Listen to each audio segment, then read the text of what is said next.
Okay, welcome everyone to number 15. 15, I think it's 15 episodes. I could be off. It might be 8 or 9 or something like that. But of City of Eyes, it's a published module. A bestseller on DM's Guild, Ravenloft. It's non-Wizards produced. It's Oliver Darkshire, a bit of a favourite of mine. I've been looking forward to running it. It's rare to get to run these high level adventures, and so people have started off as already pre-existing superheroes, sleuths, a group of monster hunters or aberration hunters, and members of a secret order, sort of like an Illuminati type of thing, but associated with keepers of law and secrets. And you have all found yourselves, if I go into a bit of a synopsis where we're at, lost and trapped in a city that is a plain unto itself. The city's ringed in these immense walls. It's perpetually raining or foggy, one or the other. You've not really seen the stars yet. It's been overcast even during the day. While you've been here, the days are getting shorter and this weather seems to be increasing. It's not a constant thing, but there's been a few deluges, and when there's not, there's been these tendrils of mist creeping over those walls and seeping down to the middle of the city, where there's this enormous black lake. The middle of the city is completely flooded. The reason you had turned up here was you were answering a call for help from a duchess whose daughter's gone missing, and it seems this house shifts between worlds because you went in from your world and came out the front door and into this other one. The duchess really had no idea she was housebound and just describes how she has a lot of guests. You've pretty much been following the trail of Cecilia, this young lady that seems to be a bit of an investigator herself. It looks like she's trying to find a way out of the city and or to free all the people of it from whatever it is that befell many years ago. The city's called Elysium, and it's named after its namesake plane, which is a bit of a paradise. It used to be a magnificent gardened Mediterranean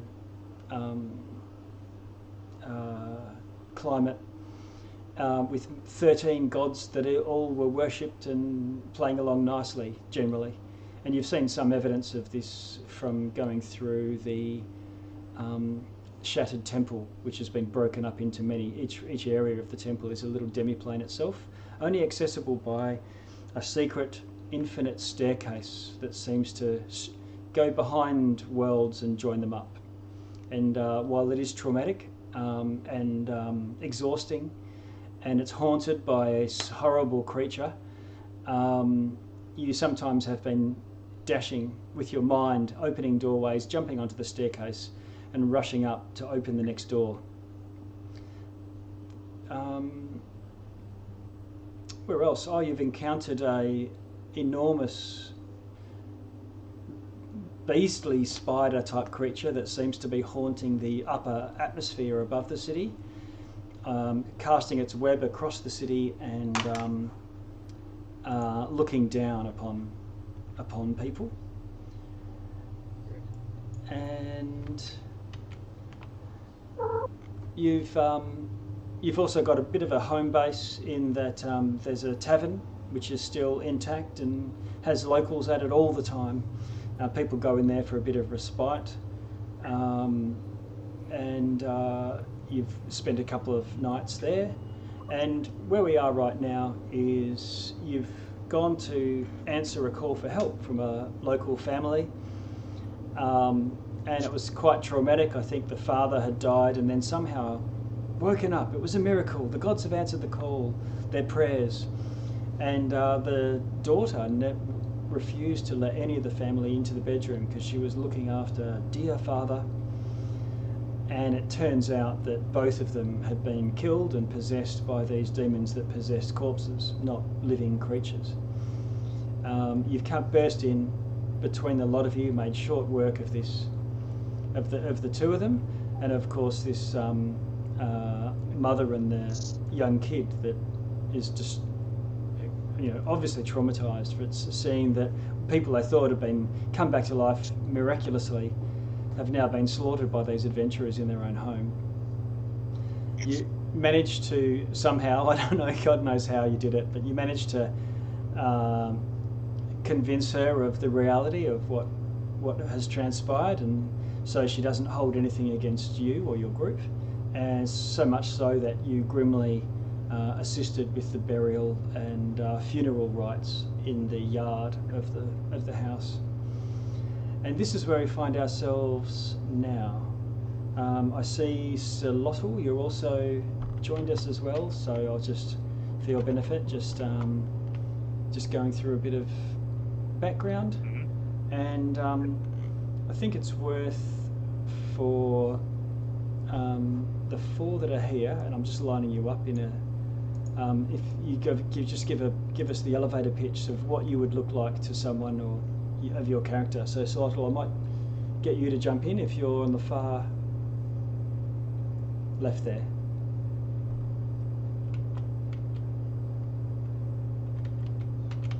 Unless you're on mute. No. Sorry? Can you give us a bit of an overview of your character for us? So, Xerotl, just like the token shows, he's a lizard, and sort of armadillo lizard. And on top of his hard scales, there's even harder bits and pieces of different kinds of armor from different ages and meant for different kind of races and creatures. But they're all carefully sewn and patched together with bits of sinew or some kind of straw-based rope, things like that. He's wielding, I guess now he's wielding his trusty scimitar with a bone-shaped handle and a turtle shell as a shield. He's a paladin, not really worshipping any deity, but rather serving the nature itself, making sure that all extraterrestrial beings that seek to affect the balance of the world have something to fear. And I don't know, if Deki is with us in the room, he definitely looks at her with a little bit of drooling coming out of the side of his mouth. He had developed quite a taste for feathered creatures lately. He's been swallowing chickens whole, I think, and a few rats as well. And a planetar, too. And a planetar, right, yes. There was an insane planetar that swooped down from above, and there was a huge battle in the temple. Okay, thanks for that. Riddle. Is a small-ish tabaxi white. She looks like a snow leopard. Doesn't carry any obvious weapons except for maybe a sickle on one hip. She's appears to childlike posture, curiosity, definitely a spellcaster vibe, although clearly not religious at all. Nice little warlock. Okay. And she's definitely eyeing up the bird as well. Crikey. Well, lucky for you, Deki, you're not in the room yet, but I've just got you there so that you can see what's going on and not just sitting there staring at a blank screen. Criella. Criella is a tiefling with light blue scaled skin and goat's legs, with probably 2 short swords on either side and a book that looks like it's been fire damaged in some way on my side. Okay.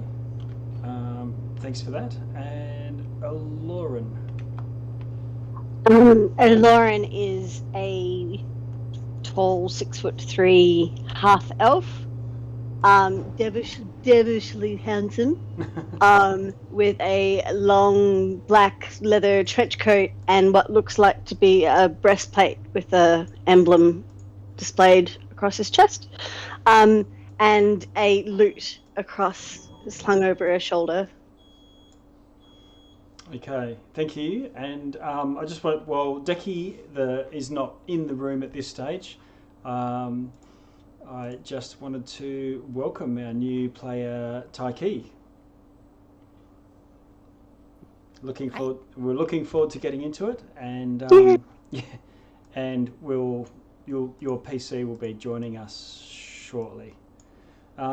If I jump back to the group, then you've had just to for immediately at this point, you've I think Sir Lottle, you were off with Sir Petrus. Doing some things, and the others decided to go and make a bit of silver on the side. The rest of you have finished with your with this family funeral rites and all of that sort of thing. They invite you, if you wanted to come and stay another night, you're welcome. And you're considering, I think, at that point whether to go and fetch the others and bring them back to stay here or not. What's the plan?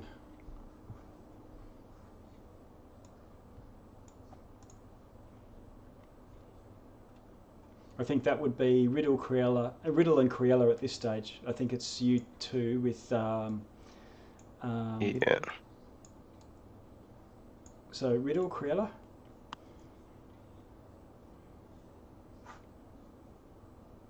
The old man's body's still in the room, right? No, it's not. It's been you've said funeral rites, and I think Ashtar dug the grave. Yeah. And I think the boy, when the mum was leaving, said, "Don't look under the bed if you're going to stay over the night." Criella looks under the bed. If you're going to stay, if you're going to, Of course, you're looking under the bed. Okay, so you look under the bed and there's nothing there, and the kid goes wide-eyed. Riddle is going to go and get Jalotl again, Okay. you know, because he was totally just here. Yep. Okay. So I'll go get them. I'll go get him for real. Okay. All right. So So you sort of dash off to get them, and let us assume in your travels that Sir Lottle, we're just going to fast track this for the interests of that you, Deki, and Sir Petrus, while these guys were spending a whole day doing their stuff, you managed to befriend or encounter one another, and Deki sort of with you, and Sir Petrus, such that when Riddle comes into the room, and I might just do this. I'm going to switch us to another map.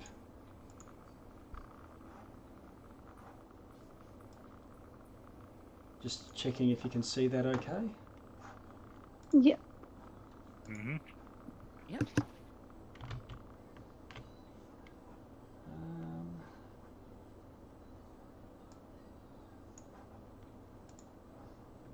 Bear with me for a sec. Okay, so you dash off back to Cicero's to collect the others. I'm just waiting on my screen to load. Oh, there we go. And Deki and Sir Lottle and Sir Petrus is nowhere to be seen, but Sir Lottle is sitting at one of the tables with, well, maybe Taiki, I'll get you to describe what Riddle sees when this tabaxi comes through the doors. Deki is a Aarakocra, and the best way to describe her is she looks like a giant crow. So she's got these black shiny feathers. She's wearing a green cloak with the hood pulled up and brown leather. She's a life cleric that represents the Red Maiden and was sent here originally to take Sir Core back because his time here was up.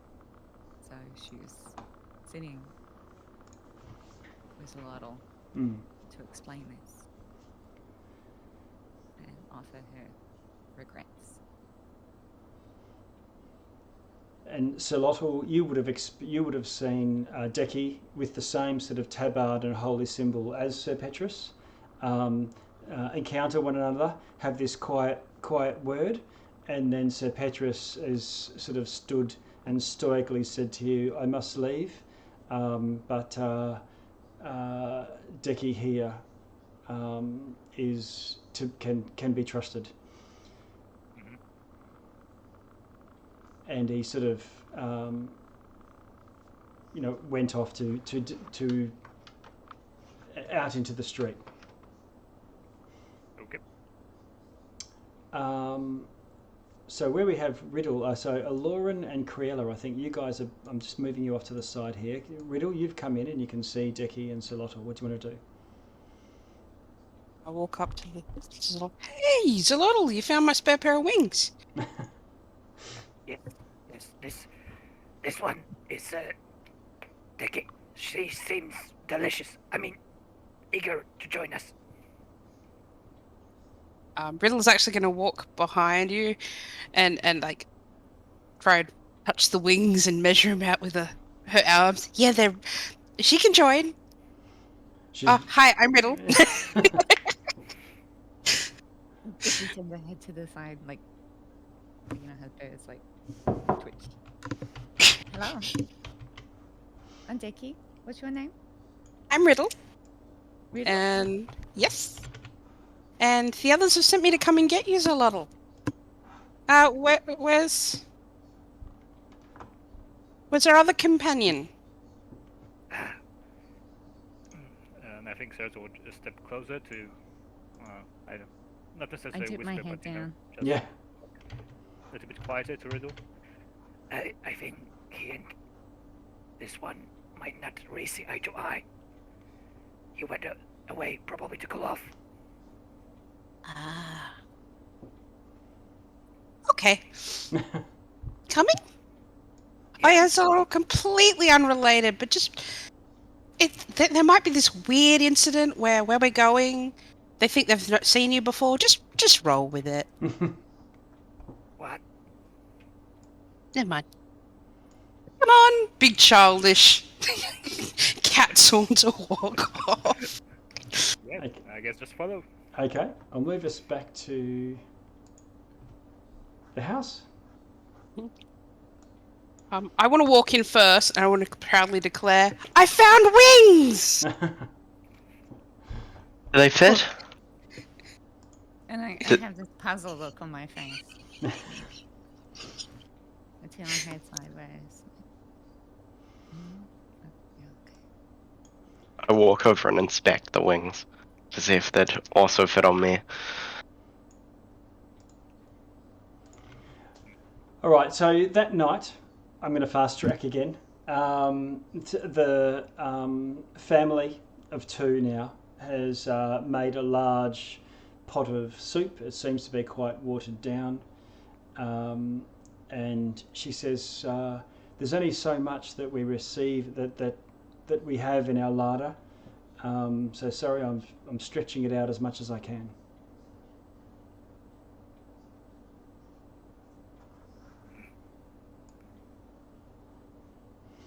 Your hospitality is most gracious, and we thank you for the opportunity to spend another night here. Okay. Or is it the first night here? I can't remember. Okay. Yeah, this would be the first night here. I think we sort of said that you were going to sleep overnight last time round, but we just cut it off at that point. So this is just bringing the other characters into the game. Okay, so while Eshtar is there, she'll just be off camera for the time being. The family make up some sort of bunk type things or places where you can put down your sleeping roll and so on, but it's comfortable and there's a fire, and you're able to get a long rest overnight.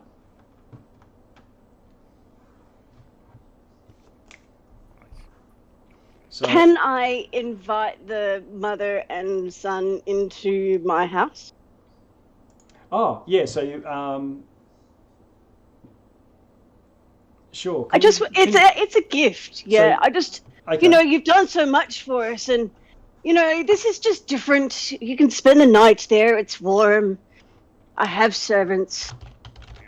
Sirota will walk up to Aloran, put his heavy hand on your shoulder, and say, Don't eat me. No, but couldn't you have done it before the dinner? Well, I'm not the most smartest, or at least the most quickest of. You're right. Can you roll a Anyway. roll a persuasion for me, Aloran?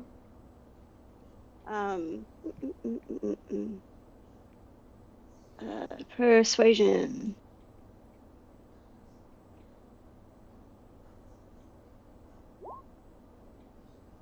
How'd you go? Not bad. 24. Okay, so you cast your spell. This golden gateway opens up with the stairs, with the golden light shining down it, and their eyes light up as they can smell the feast that's laid out in the banquet room, and they accept your offer and with glee rush up. It's the first decent meal that they've had in a long time, especially with some variety. Well, a change is as good as a change. And awkward Aloran goes in and goes to his room and sleeps. Okay. Just before going to sleep, Criella says, "Well, see you in the next stream, maybe." Yeah. Okay.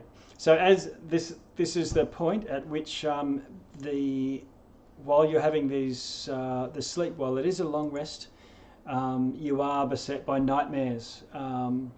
Once again, of a lapping dark waters at the edge of a muddy shore.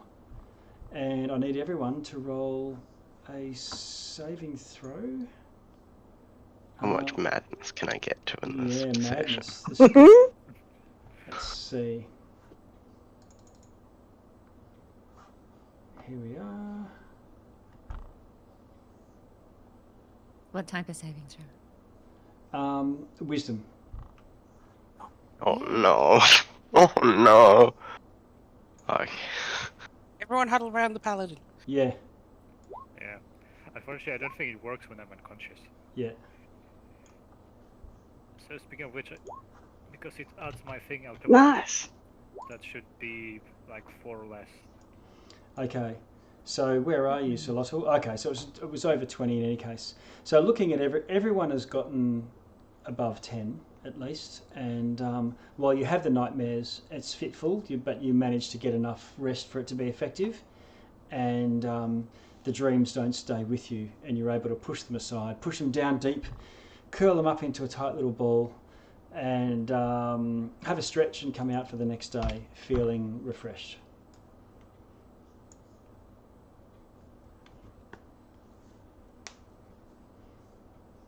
I would just say probably Ashtar would say, so Deki, what are you here for exactly? What are your? I understand from what Solotl said that Sir Petrus trusts you and so vouched for you to join us. But what are you trying to do? What's your goals here? Are they shared with ours? Pardon, sorry? Are they shared with ours?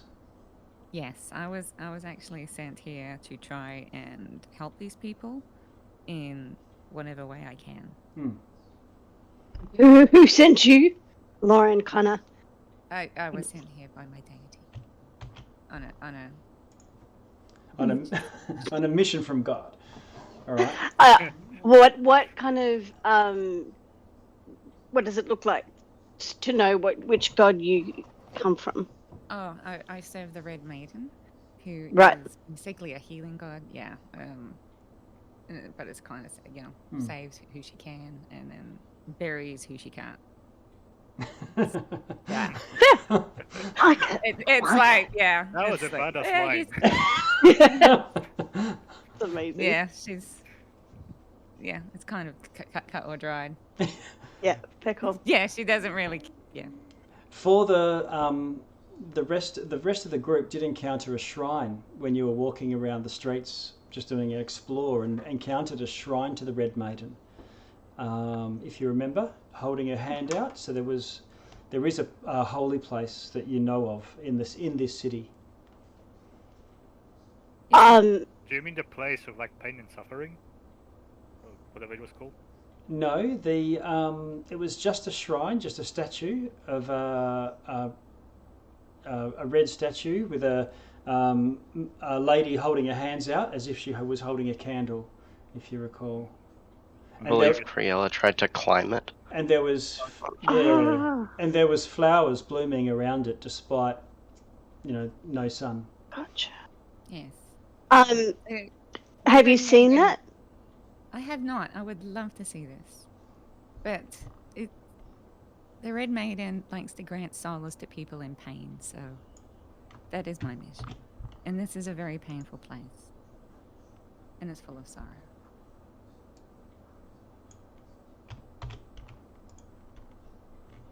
So I'm here to help.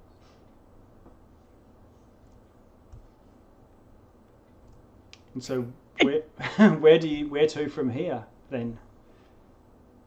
I would like to see the shrine. Was the auction house's thing today?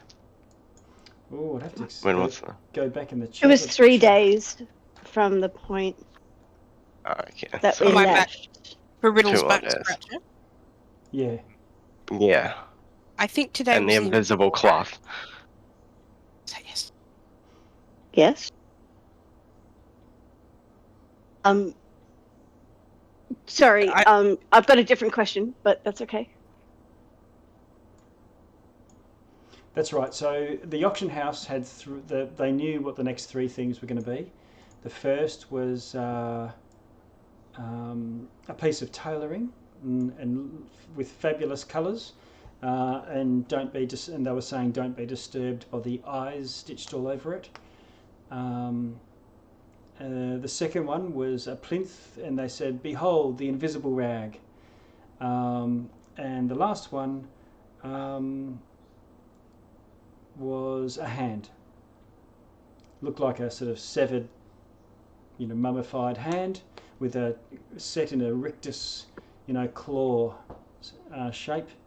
And they're passing that off as a prize back scratcher or handy to open doors without touching things.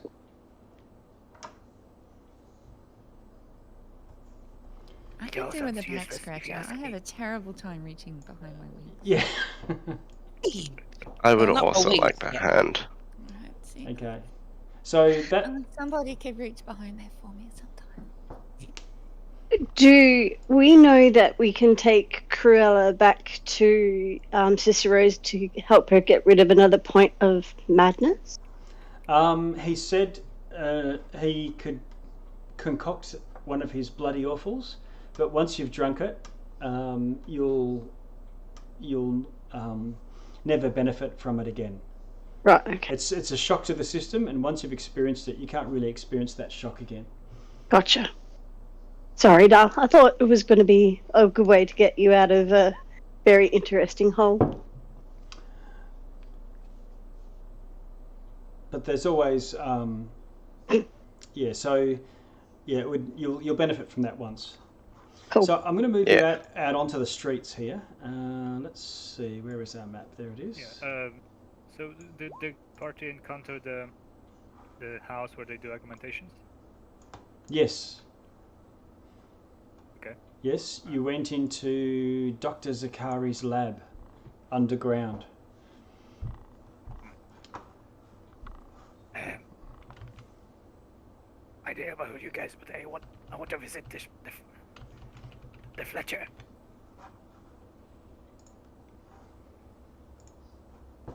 Think we can take her wings while she is still using them.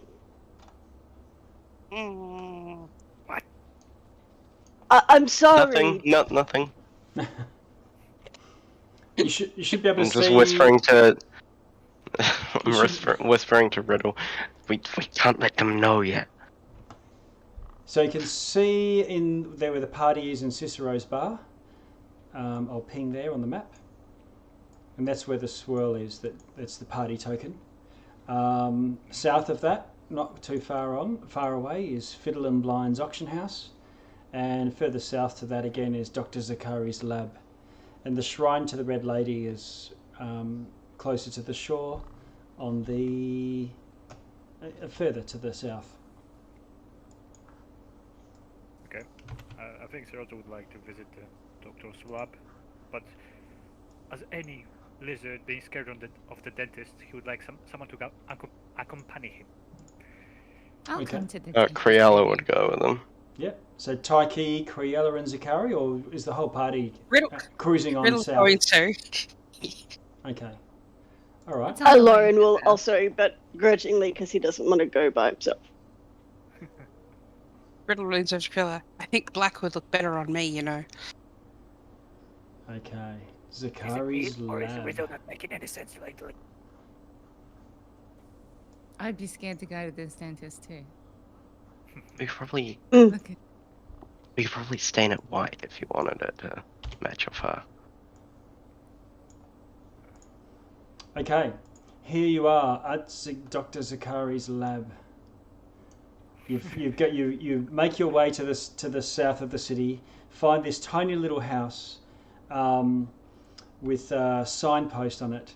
Dr. Zakari's augmentations. I think you lost my token along the way. Did I? Okay, let me just go grab it. Hold on 1 sec. You slumped there by the bar. There you are. That's it. Can everyone else see? Yeah. Yep. Not that I you can really. see the room, but not my token. Yeah. Okay. Oh, there we Alrighty. go. And I'll just move Ashto out of the way for now. She can guard the door. Oh, she was the source of the light for some reason. Oh, was she? No one else can see. Is there any light source in there at all? Nope. Okay. Yeah, I see. I have one. I have I- one. You see? Yeah, I don't have dark Although vision. mine might. Yeah. Mine's from dark vision. Right. So what I can do is, Sir Lottle, I'm going to give you light up a torch. Okay.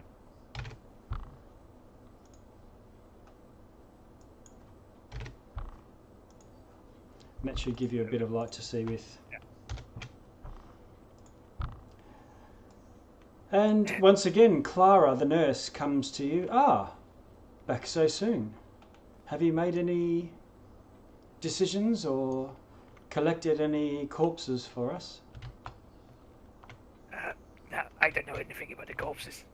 I have a bit of a toothache. I was wondering if the doctor could have a look. See Riddle and Criella standing behind Decky, just being like waving at the wings.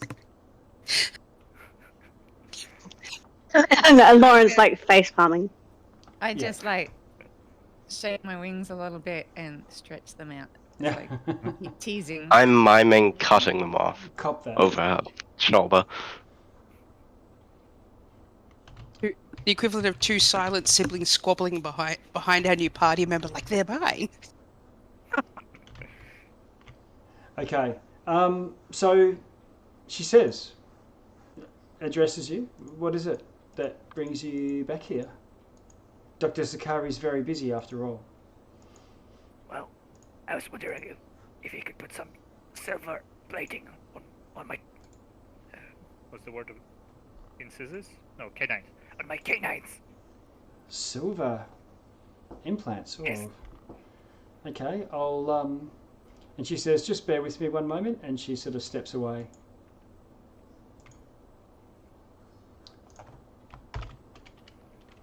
You're left to your own devices for a moment. If anyone- Criella's gonna walk around the room just looking. Yep. Okay, you at can the bodies and stuff. move your own token as you see fit, and you can explore around. Solottl's got his torch out, so it's lighting up some things, and for the rest of you can see in the dark, I guess. So you're seeing in the black and white outside of the torch vision. And Dr. Zakari comes out. The door opens up. I think we've got him here. Where is he? Yep. Yes.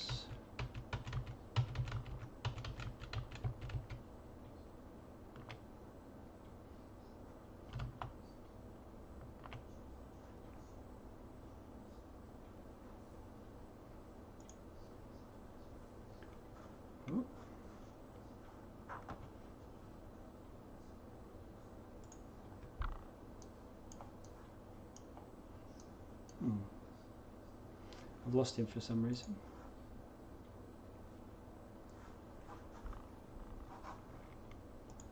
Anyway, I'll get to that. I'll sort it out. Mm-hmm. And he says, "Oh, yes, back so soon. I hear you're after some dental work." And you can tell that he's not that impressed. So, can you do it or not? Well, I guess I could. Well, what's the price? I think what we'll need to do is an initial consult. And Clara, when is my next appointment? And she looks down, and they look across at you, and I'll get you, Solotl, to do a persuasion for me. Persuasion. Okay. Yes. How'd you go? Ooh, not bad. 23. Oh, okay. Well, I guess it is now. Well, no, I'm halfway through something right now, but if you come back, Clara, and she sort of does some sort of gesture or something, says, "Yes, come back tomorrow. I'll have cleaned the place up a bit, and we'll see what we can do for you." Silver, you say? Silver dentures. Yes. I can pay extra if you can do it now. Oh, it'll take a bit of thinking through and planning first. So I assume you're not going anywhere. Fine then. Okay. I'll wait. I will expect a discount for service. All right. And he sort of just gives you a bit of a look and then goes back to his lab, and you can hear some sort of neighing from the other side of the door. Just on the way out, just for the heck of it, I'm gonna divine sense. Okay. While he's still in the room. Ah, right. Yep. You don't detect any fiends or undead or celestials. Yeah. No. Okay. Do I need to roll for the save? Yeah, for the detection, yes. Wisdom, right? Yeah, wisdom 10. Ooh, not one. Was it? Oh, crikey. Yeah. Ah. Ouch. Okay. So where are you, Solotl? You open your mind to see things as they truly are. You want to see undead. You want to see fiends, or consecrated. What is it? Consecrated or desecrated ground. Sometimes looking at things as they truly are is a bit much.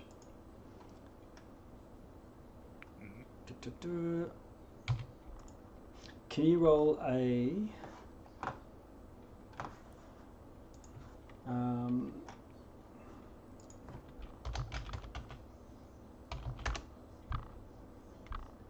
D4 for me?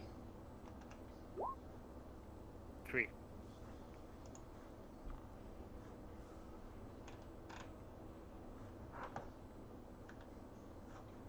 Okay. The rest of you look at Solotl, and he's sort of looking around wide-eyed as if he's looking at this place as it truly is. and something that probably chills you all a little bit more than what you would for others, because he looks terrified, and it's a bit unsettling in someone like Solotl, who you've never seen afraid yet. Solotl, you're frightened. Frightened. Anything specifically? Yeah, and you need to use your action and movement every round to get away from the source of fear, which is this room. Okay. I really don't like the dentist. And the rest of you just see Solotl to spin around and then dash at full speed out the door, barging past you, and then flap, flap, flap, flap, flap. You hear his clawed, padded feet and his tail flapping against the narrow passage as he sprints off outside. Criella, are there still body parts all over the ground? Yeah, there are. While this is happening, Criella just kind of finds an arm Okay. and passes it to Riddle as a back scratcher. Okay. Scratcher. Right. Here you go. Clara puts her finger on the corner of her mouth and says, "Ooh, awkward."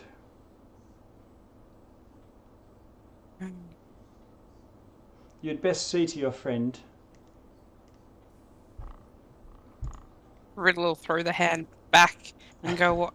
I'm going to go get Zolotl," and sprint out after him. Okay. Criella slowly follows them out. That means we're leaving, right? Excellent. Yes. And Wait, Dickie? You said I'm frightened, right? Yeah. Yep. I think I can't be frightened. As a paladin? It's a paladin thing? Yeah. Aura of courage. While you're conscious, you and friendly creatures within 10 feet can be frightened. Can't be frightened. Yeah. Okay. But still run out screaming, I don't like dentists. Yeah, alright. Okay. He's disturbed. Yeah, disturbed. disturbed, Let's call it disturbed, freaked out. Sure. You get out into the town again, into the city.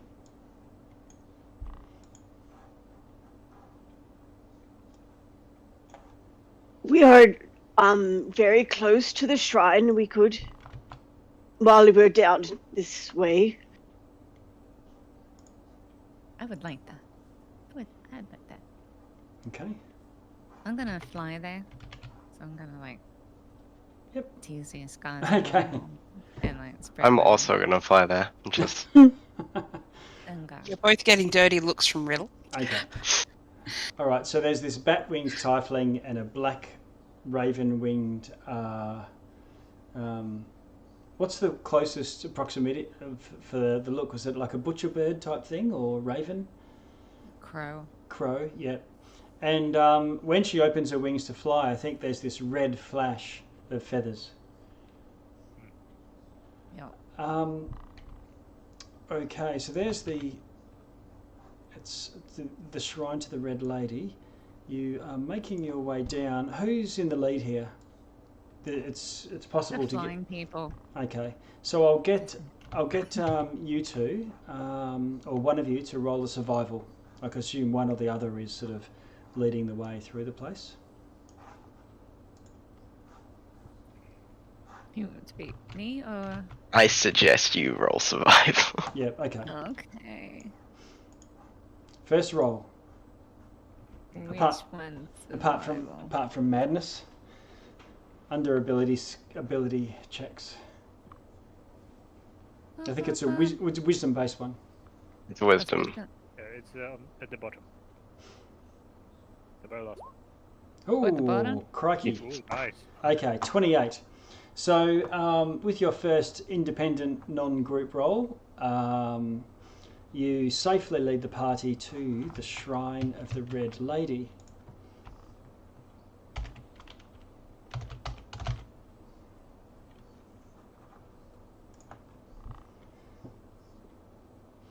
Carved lovingly into the rubble, a roadside shrine is surrounded by a small garden that blooms despite the constant rain pelting down on the flowers, threatening to drown it out, destroying it, turning it to a mud, washing it into the middle of the city lake.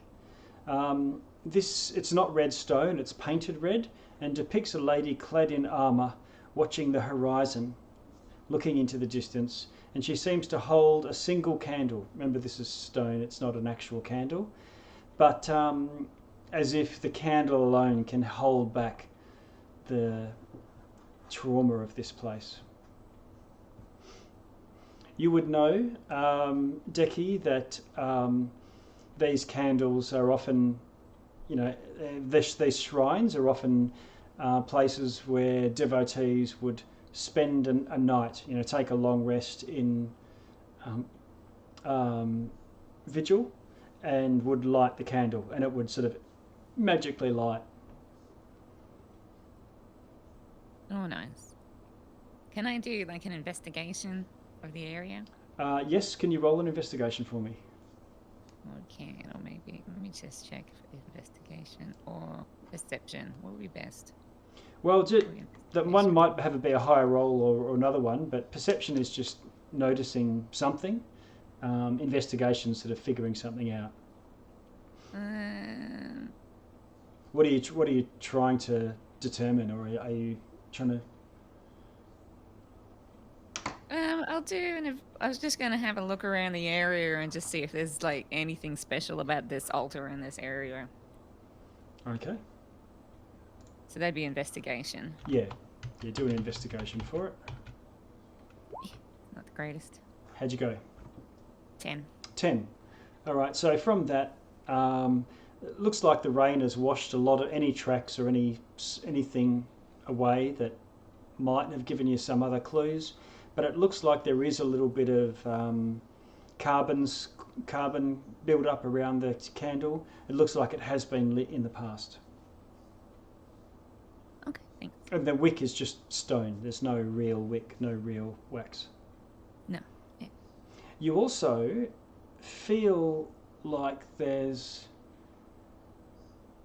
something odd in this location. Almost as if there's a door nearby, but there's no door that you can see. Almost as if it's a metaphysical door. You could almost, if you try hard enough, you could part the veil and step into another world. The boundary here is thin indeed.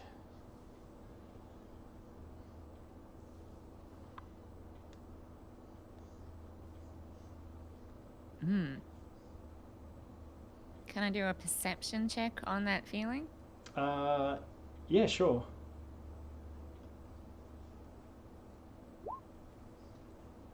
$17. Okay. So it's clearly some sort of arcane thing. It's not like a hidden door or something like that. And you think to be able to part this veil, you have to suspend your disbelief. It's like Harry Potter charging the platform with his trolley. You would need to roll a charisma check, your enthusiasm for what you think should be real. The difficulty is your own intelligence.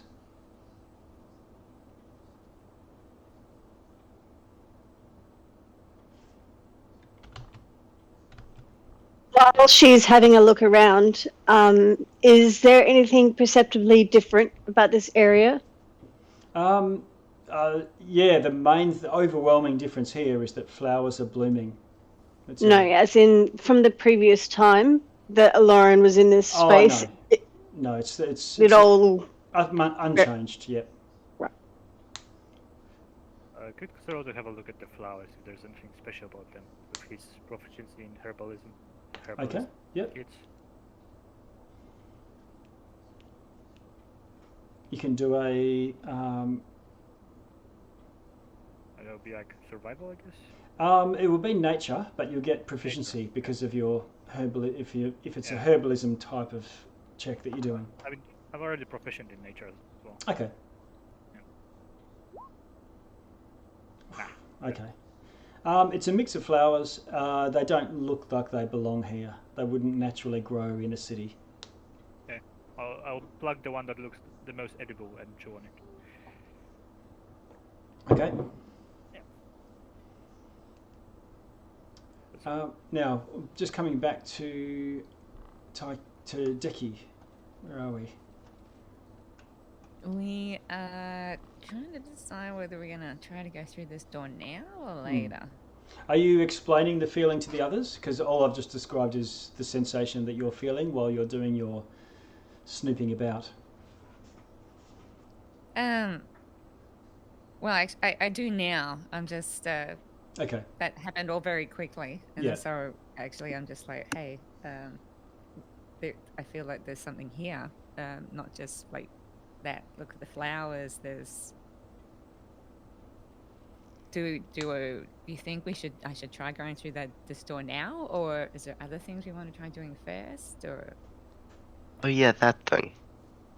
Riddle hears this about the feeling. He's like, "Oh yeah, that's super easy," and I want to try and pop in, pop straight back out. I haven't got a high intelligence. Yeah. That's good. So it's easy to do. Yeah, that actually helps. It was a charisma check, and Yeah. I've got to beat my intelligence. Yes. I beat a 10, Okay. and then I pop back out. Well, no. What happens is, Taiki, you're wise enough to realise that the others are familiar with what you're describing, and they've stepped through this veil before. And Riddle starts to get this wide-eyed, wondrous look, the look of the gullible, we'll call it, and Riddle starts to, get ready starts thinking hard about something, and it's probably the same look that you might get if you were trying to do the same thing, trying to part this veil. And she's trying to pull. Are you trying to pull everyone along with you, or are you just going, Riddle? Just me. Okay, all right. So you're part way there, but it takes a number of successes. It's like worming your way through a longer tunnel. Can you do a second one for me? Yep. Okay, and you pass that one as well, and try again. The whole party almost died trying to do this, by the way. Oh, and that's 2 fails. Natural 1. Wasn't the best out of 3? Yeah, it was best out of 3, so we've had... 2 successes already, right? Oh, I see. The 9 was the second one, was it? Yeah. I missed that one. Okay, great. So you've got 2 successes, 1 fail. And Riddle vanishes. Does anyone want to try going as well? Well, because she'll spend 3 rounds doing this. Yeah. I'll So- try. Riella shrugs and just looks around. Okay, So- yeah, fair enough. She didn't say she's gonna come back, right? No, she was just. I think she was just showing off her step in, step out thing. Riddle show off? Never. And No. I'm gonna do it as well. Okay. No. Oh. Okay. Yeah. It's charisma check, right? I got 18. Well, just to get everyone aligned, I think it was. Is it? How do I spell Decky? It's D-E... Double K, double E. Okay. double K, double E. I'm just doing it on our... because I've now added you into our... crap, whatever it's called. I forget now. The OBS. And we've got the Bard of Whispers, we've got an Investigator, we've got a Hand of the Queen. Is there any title or description of your character that you want me to put for now? I'll have to come up with something. Okay.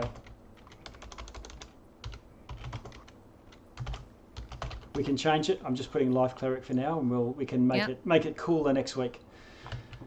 All right. So Decky, if you roll a check for me, and this will be in parallel with Riddle's because you were already trying to part this. Riddle's second one, that is, because Riddle said he. Okay. Yeah. So I'm doing a charisma check. on the Which check? top left, just charisma. It should say plus some number. Oh, I did a charisma. I got 18. Oh, okay. That was performance. Oh. So Yeah. to roll the ability check, it's on the top. There's like a row. Oh, There's okay. strength, dexterity, and so on. And there's charisma. So I'm doing charisma there. Yeah.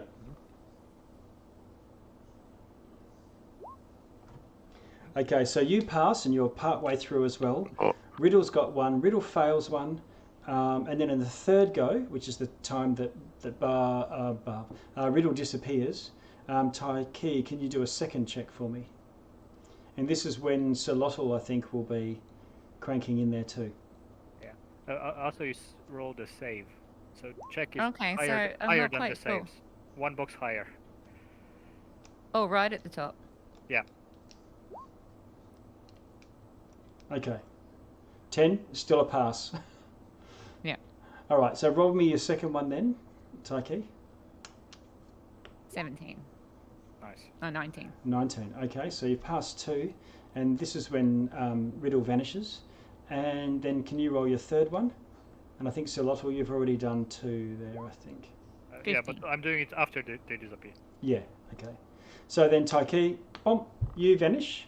Now, Riddle, you appear on the stairway. Gung, gung, gung. Now, you're just staying there for one round and then popping back? Yeah, about one. Yeah, one round. Okay, all right. Long enough to make them go, "Where is she?" and then pop back. Okay, so this was traumatic for you, and you gain 1 level of exhaustion. That's going to give you disadvantage on your ability checks, which means difficulty to use the stair next time round, while you're exhausted at least. But while you're there and recovering from your exhaustion and starting to come back, Deki appears next to you. You got it. Can you roll a d4 for me, Riddle?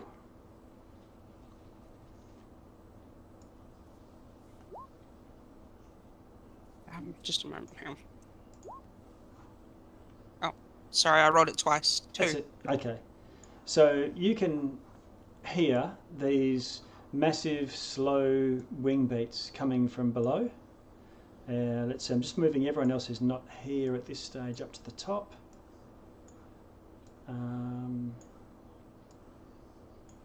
Which means Riddle, and I'll just paste everyone else so we got them there.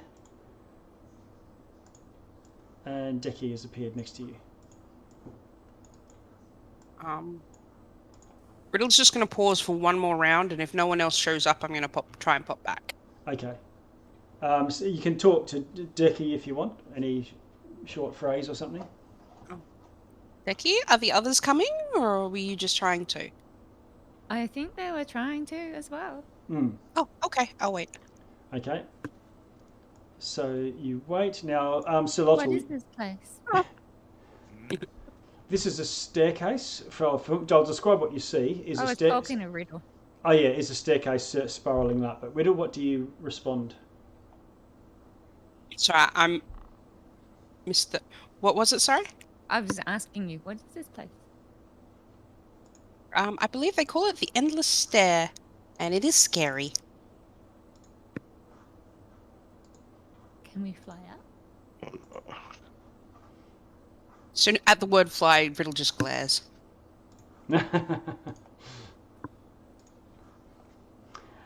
Okay, I'll get everyone to do an initiative roll.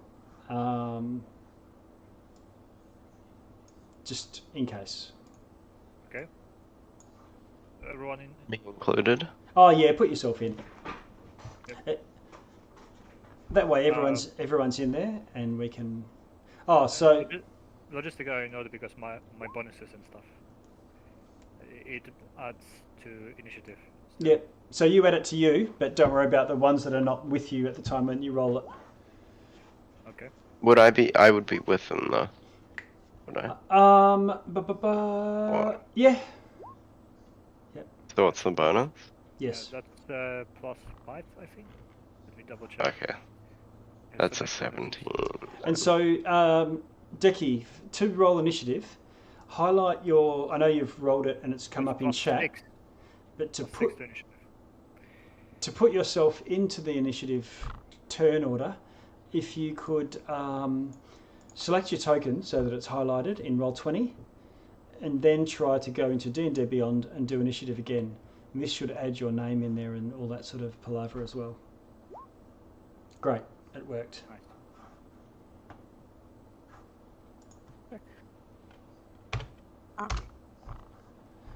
Okay. Descending.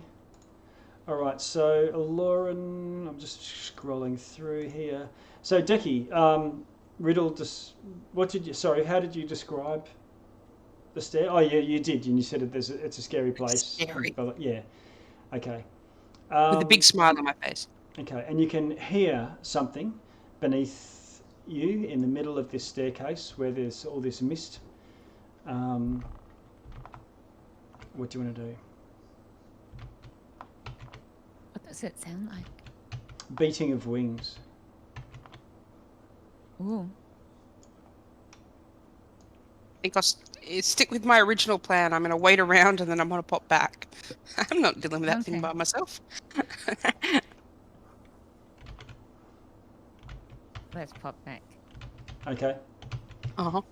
So you go to pop back. So that was Decky. So you're going to... Decky, you sort of... When you try to pop back, it's nowhere near as hard as it was to get here. So to step off to get out off the infinite stair just takes a round. And let's see.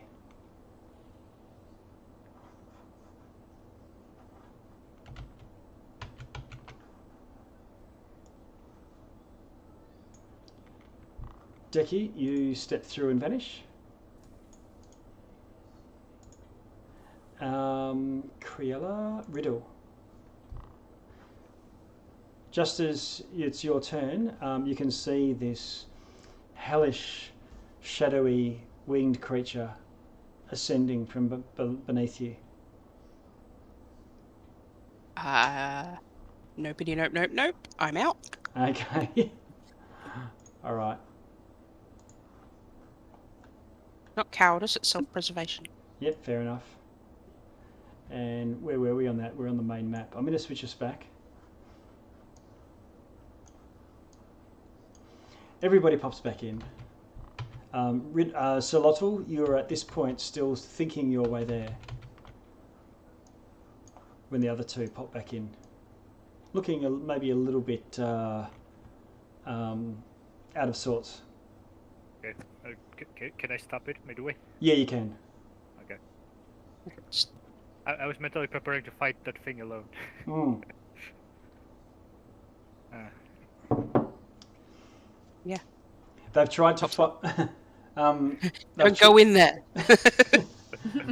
We've got a level 17 party, and they've not fought this. You've fought it a couple of times, I think. I mean, fought is a big word. Yeah. I shot a firebolt at it. I think that's Yeah. the most we did in our last encounter. Right. I mean, basically, every time we die, we just go to the next door, and that's it. Yeah. Maybe one hit. So they dash up to the next door and jump off there, and have been sprinting up the stairs to get away from it. Okay, I'll move the turn order away. Anything else? You're back at the Red Lady. What the hell? Taiki, for this vigil, if you wanted to do that, that would be an evening vigil, and it's still morning. Oh, yep. Yep. That's fine. I'm down here for now. Okay, so where to for now, everyone? You've done. Also, what happened to Chompy? Did we start? Oh, yeah. Oh no, I'll assume Ashtar's hanging up the back, driving it. Okay. Yep. So, Taiki, for your benefit, they've also got a enormous. It was supposed to be a lizard, but it turned something else. Oh, this is your The crocodile. Your steed Crocodile. thing. Yeah. I'd forgotten about that. Yeah. So you've got this giant sort of walking crocodile type thing that you can ride around. I thought you were talking about the apparatus. Like, I mean, good old Chompy. But now a twisted thing, tentacle kind of looking thing. That's right, yeah. Yeah. Okay, so Solotl is riding some sort of bizarre tentacled creature. Ashtar is driving in a tank with 6 legs. like a mechanical crab, and two of you are flying, and Riddle's walking in the rain. Poor Riddle. Yes, grim.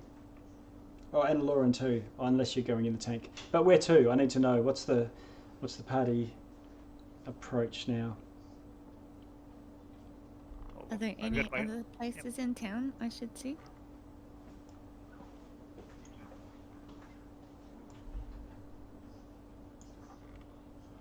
You've got marked on your map the Great Library in blue, which I don't think you've been to. You noticed it, or you've been to the Broken Prison. It's where you fought the spider, and it consumed one of the party members. You stood clear and steered around Sakramara, the great cathedral that is a ruin, and the Crooked House where the Duchess lives is on the far side of the city, on the other side of the lake.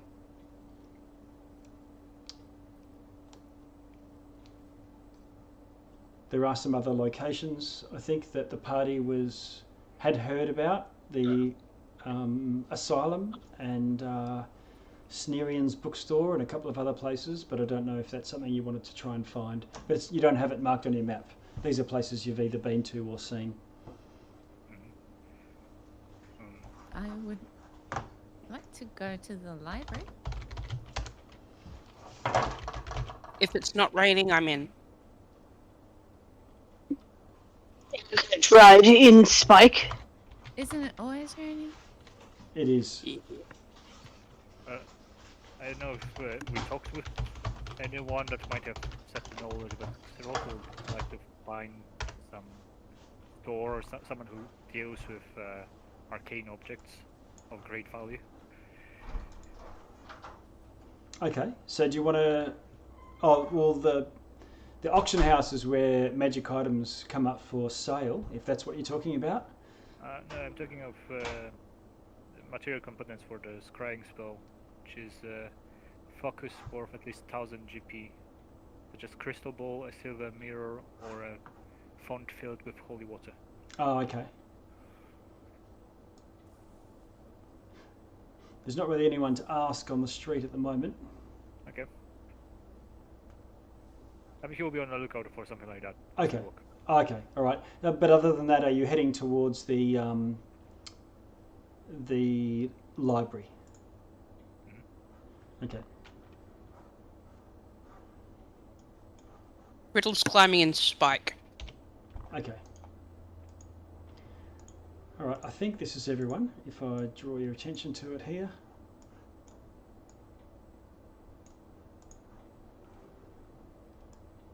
This is pretty much as the city looks as you move around it.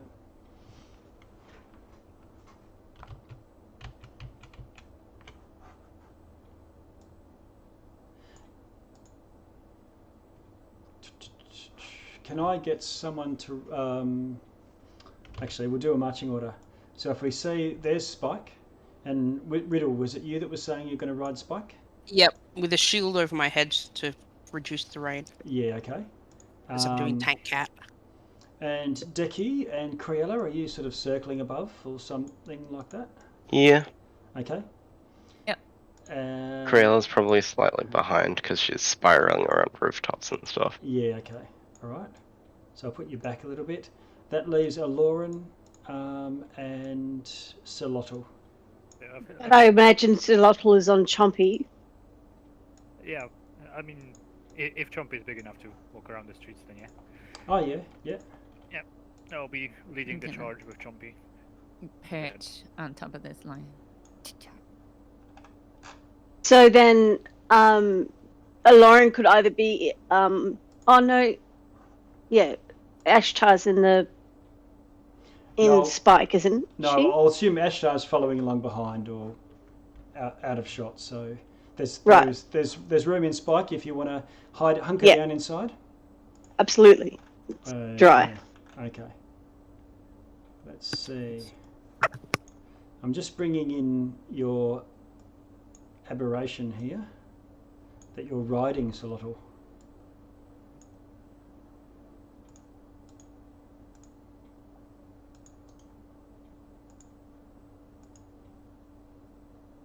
There we go.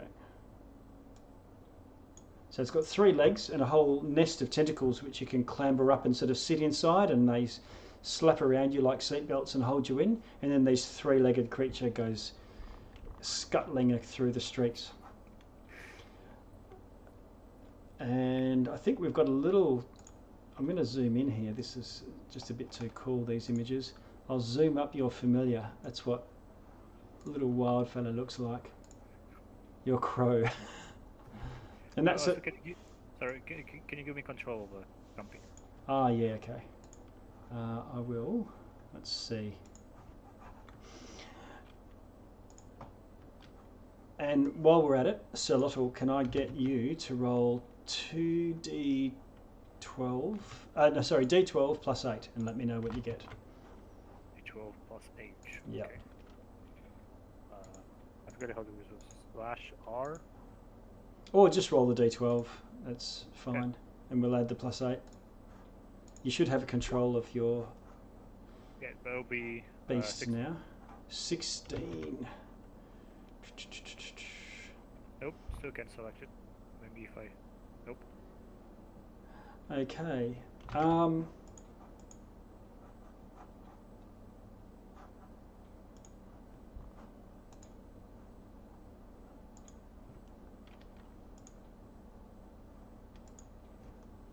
try again. All right, so here we are. So Okay. you are, all of you, you're unhinged. All of you are sort of circling around and making your way up north again, past all the places you've seen, and 3 humans come striding through the rain towards you. They notice us? Yeah, they notice you. You've got a huge crab creature or a giant. Yeah, you are unmissable. We noticed. They look like men and women in white lab coats, and the lab coats seem like they're made of vinyl or leather or something, and they've got some sort of waterproof because the rain just drips off. And they stride through the street purposely.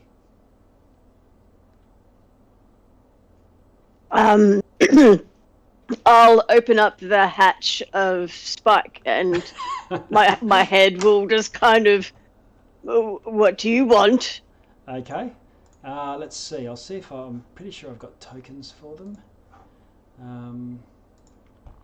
And they look at you, and they've got pins that they proudly wear on their breast of their trench coats that say Adamant Asylum. Did we take a wrong turn? We were looking for the library.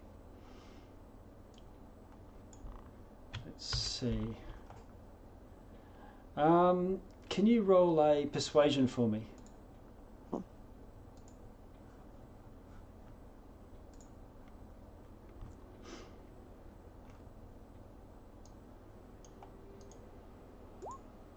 Sorry. 24.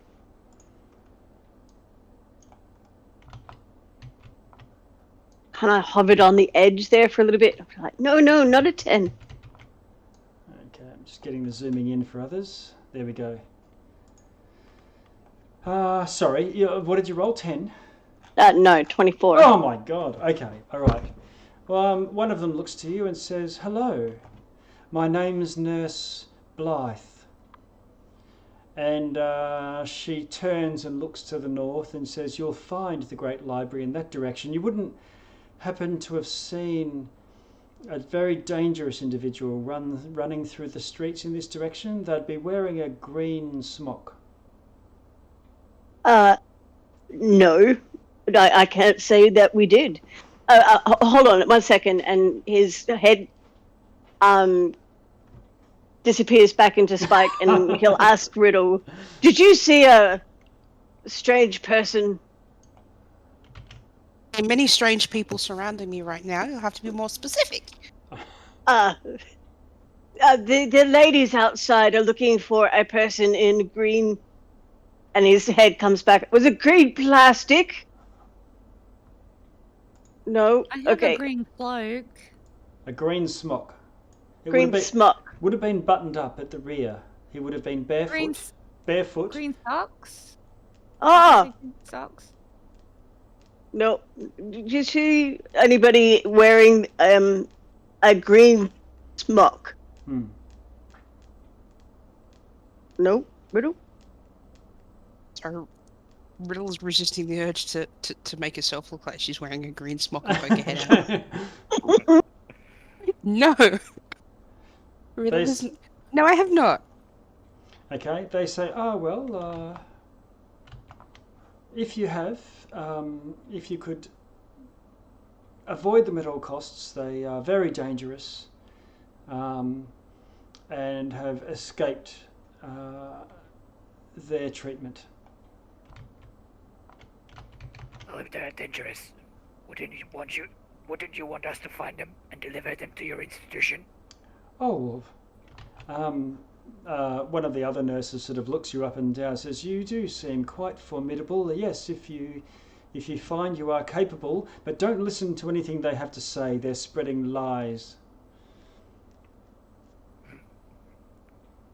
A quick question though. What the hell is a smock? It is like a jacket, but put on backwards. Silly. I try to see if they're telling the truth about them spreading lies. Okay. Can you roll an insight for me? 29? Okay. To you, they definitely believe that this person is spreading lies. Okay. You do feel that they are they're being deceptive about something. And I'm just going to step into the cone of silence. Secrets. Now this was Real. Criella, yes. Make sure I don't tell the secret to the wrong person. All right. Criella. Yeah. So I assume you've been circling above and come down to be within earshot and sort of landed. You're eyeing them off, and you think that you can see through an illusion that they're covered with, and their skin, rather than being that pale, pasty, live their life indoors, skin. Yeah. It's purplish and bruised. Okay. While they have nothing on their face, you think that might actually be some sort of illusion. Maybe not a magical illusion, maybe something that in your mind you're just not noticing, and now you're noticing, now that you're trying to put the pieces together. And you think that maybe even your mind is being played with a little bit so that you see them differently. And you think that they've got some sort of growth all over their face as if it's covered in little tentacles. Okay. Can I try and hide on a rooftop? Yeah, well, you have been. The downside of being of flight is you've got these massive wingspans, so you've been sort of flapping around and you've come down to land. So, but you are out of sight currently because you're right behind the apparatus, the spike. Yeah. So you could even hide and try and take. And there's a statue nearby if you wanted to try and hide and make your way around there. Yeah, I think I'd try and hide behind the statue. Okay, could you roll a stealth for me, and then I'll move us back to the main thing.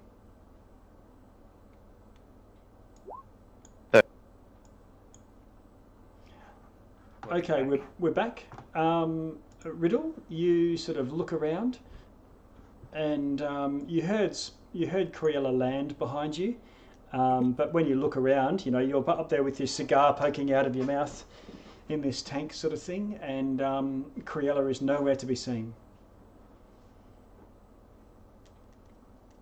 Decky, I think you were circling around as well, and you came down and alighted on a giant statue of a white lion, and you saw Criella. You were sort of doing your figure eight sort of thing, like vultures above, and she came down with you. but you look to one side, and my God, she's gone. Must be invisible. Aloran, Solotl, Aloran, you're hunkered down right now, I believe. So looking through the porthole, and you can see these three nurses or doctors. Solotl, you're up front riding. I forget what they call Chompy. Chompy. Okay. Is it really Chompy? This thing has no teeth. It was. I Gummy? It was intended to have teeth. What about Slappy? I'm not gonna change his name just because the city messes with him. It means a lot to him. Maybe he his should entire get personality. dental work. Okay. All right. Just quickly, I would like to say during this exchange, Riddle's really paying attention to what these people look like, sound like, and behaviors and stuff. Okay. She's trying to almost put them in her memory bank, so in the event she needs to Okay. look like one. Yep. All right. Okay. Sure. Yep. All right. And they look like, medics. You can see that from the tokens. Yep. Okay. Solotl, anything? Nah. What Clear the way. Okay. What about you, Decky?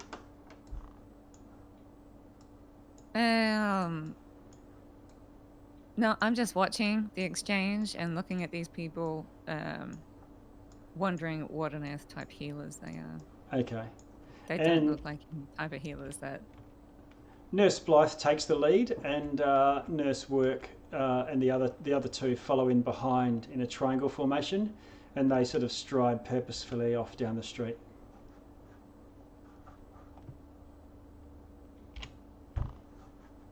Lauren's gonna go. You go. Me? You go, Lauren. What were you going to do? He was gonna mutter something about creepy ass women and get back down into the and drive in his buggy. They don't seem like true healers to me. Riella's gonna try and follow them, at least for a bit, to see where they're going. Okay. You follow them for a couple of minutes, and they genuinely look like they are searching for someone. Okay. Let's see. Can you roll a perception for me, Criella?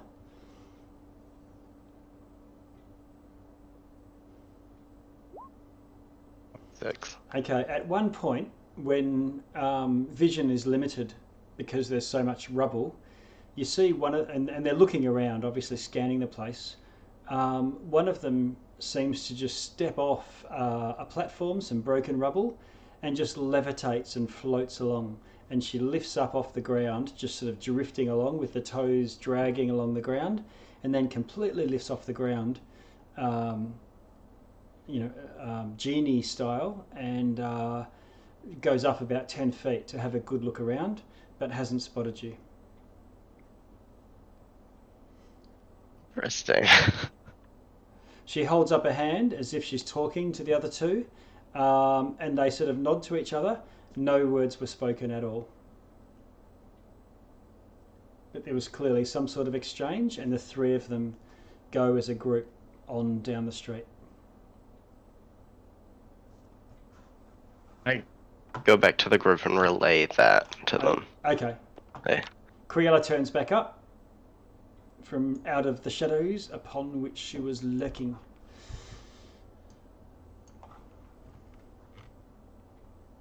I'm going to head in the direction, now that we're back all together again, I'm going to head back in the direction that the nurse pointed for the library.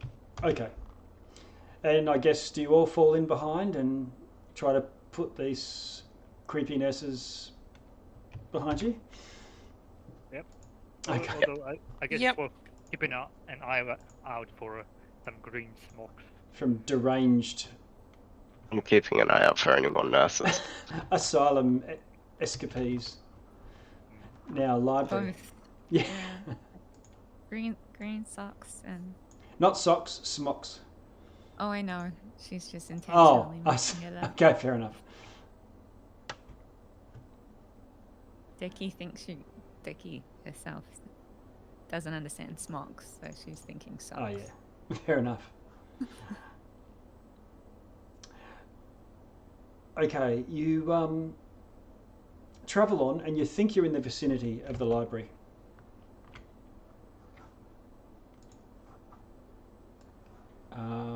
But you can't see any great edifice or anything like that. I'll stop Spike and open up a hatch and wait for everybody to regroup. I've just been flying along above you, so I just land, basically.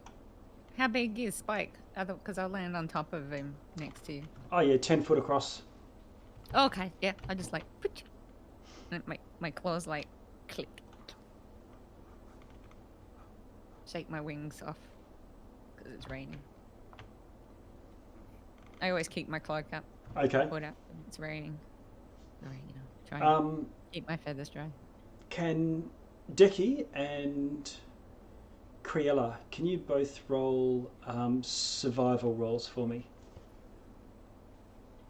This is just trying to lead the group as you were before. 15. I've got a 15 and a 7. Oh. Okay. So you don't see any great library, Criella. Nothing that would be something that was reported to have an infinite number of books and scrolls and things.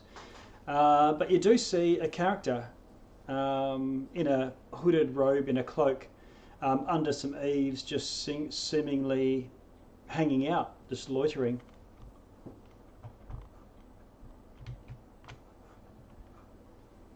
Is it wearing a smock? No. Okay. Well, socks. Like an oilskin. Green socks. Oilskin cloak with a hood pulled up. I guess Xeroto will drive by with his shield over his head that's been keeping to get some of the rain out of his eyes. He'll tip the shield and say, "Howdy." Okay. Howdy.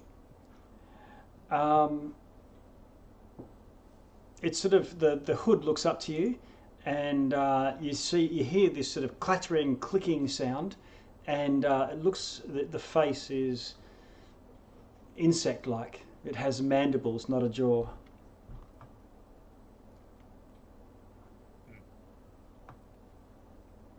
Does it reply at all?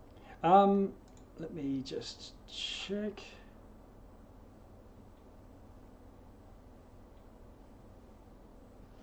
It does, and it says in this sort of skittering, chittering, sort of clacking voice,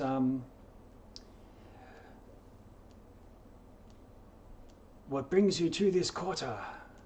Do you have something to sell? No. I'm looking to buy. Well, I'm selling as well, but I trade. What you've got? It says, I don't know how to put this voice on. There's no apart from Bug's Life, trying to be Jerry Seinfeld or something, a Bee's Life. It says, I am an information broker. Was there something about information broker in the newspaper?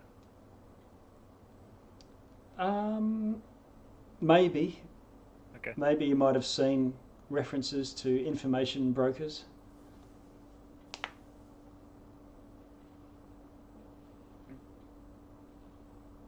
Lauren is immediately wary because, information in this place has some, bad consequences. Yes.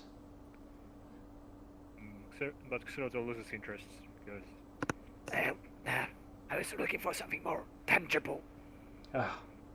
Well, if you're willing to trade information, I'll be under this lamp.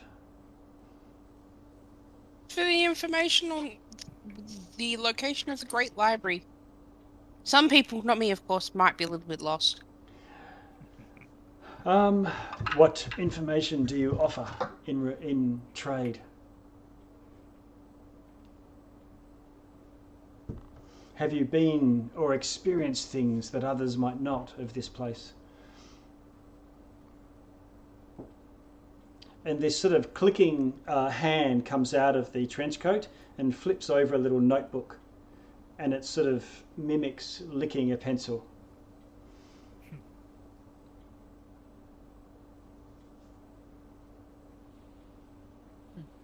Rin looks to the others in her completely clueless state and goes, I don't know, have I? Any chance that you could just provide information for free? Nothing is free. Oh. The lady of the crooked house has lots of cats. And one that likes jokes. What was it, Riddles? Tell me more. The one that likes jokes, what did it look like? It was super happy, always smiling. The eyes don't go wide, there's no pupils, but they get this like shimmer of a rainbow sort of luminescence across them, multifaceted eyes. Indeed, information worthy of a trade. And takes some notes down and then looks at you quizzically, Riddle.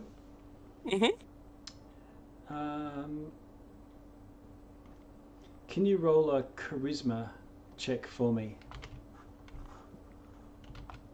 Just a charisma check? Yeah, just unless you've got deception. I have deception. Go for it.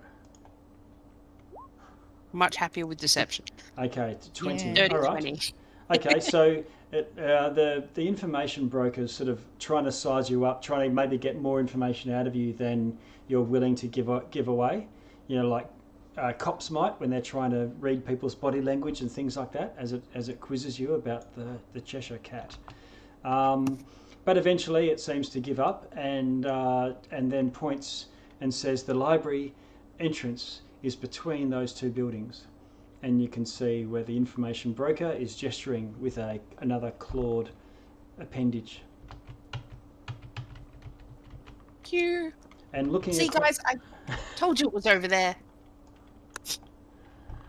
And with that, you can see there is a door between.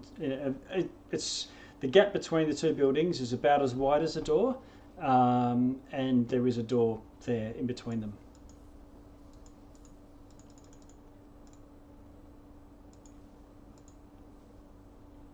Leaving this guy behind and heading over? Yeah, Criella immediately goes over and straight into the library. Okay. A single door, unmarked, unguarded, apparently unlocked, lying set against a stone wall in a fairly lonely street. Other than that, that's it. What do you want to do? Turtle will dismount. Okay. You know, grab some snacks from his pouch and shove them into Chompy's orifice and open them out. Okay, you find it. There is an orifice there in between the tentacles where they all meet. Okay. Where you were sitting. He instructed you to wait at the entrance and go in after the others. Okay. All right. Yeah, I guess that's heading in. You heave the door open. It's huge and heavy, quite thick once you open it. But pushing it in, you can see a bit of a wet, soggy carpet and mat on the inside. But pretty soon it dries out, and you find yourselves in what clearly is a library. Ashtar will volunteer to stay with Spike if the rest of you wish to go in. Is there a front desk in the library? You go in and it looks like there's a bit of a foyer, but there's nobody in there. But beyond that, there's doorways that lead through into large chambers that you can see through, seem full of books. I presume, Celotl, you've got a torch lit. There's no lighting in here.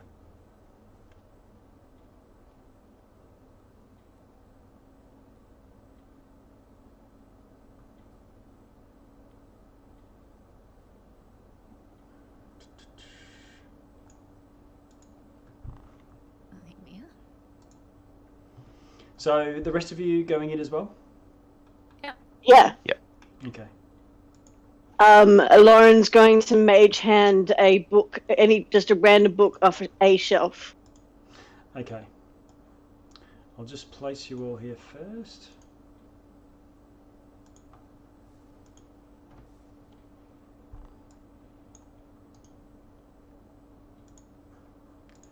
I'll move Spike, Ashtar, and Chompy outside.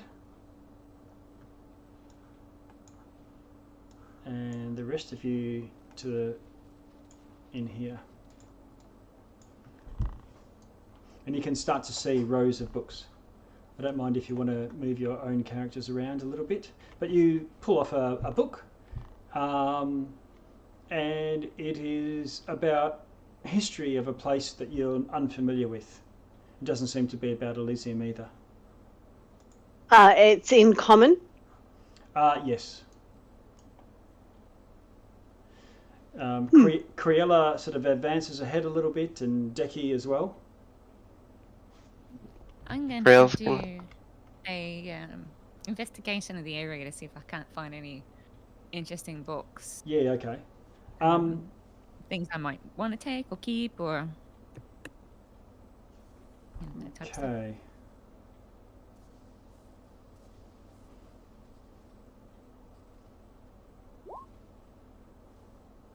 And I got So- 19. Okay, so looking at the books, and you scan a few shelves and then look to other shelves and other sections, it looks like there is a massive amount of stuff here. It's they all look like collector's items. Some are just curiosities, some are sort of journals, personal writings. There's even things like recipe books and cookbooks and stuff like that, but they're not in any order. And Real.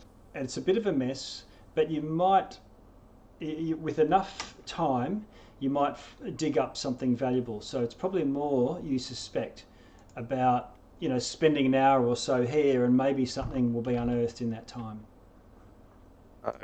Krell's gonna just look around to see if they can find any books about, I guess, for lack of a better way of saying it, people with tentacles Okay. all over their faces. Okay. That is a strange thing to be looking for, but yep. Okay. I guess Xiroto will ask others. Oh, what the hell are we even looking for here? Research. Is that gonna help us find the girl? Hopefully. I don't see how. We could search for books. Is there anything on the family history here? There are definitely family histories that you see when you just do a quick scan. You might find one, with enough of a look. Yeah, on that particular family. Any information on Yeah. them? Let's Are there have a any look. spell books? I will.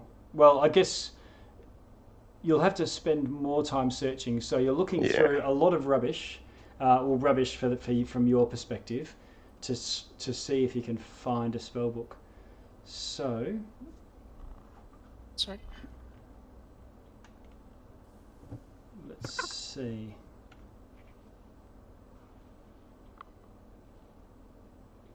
Oh, the other thing that you're finding as you're starting to scan around the place is this seems to go on for a long way. I don't know, to what extent you've only gone sort of 50 feet or so in, but it's much bigger, this area, than even the neighbouring buildings.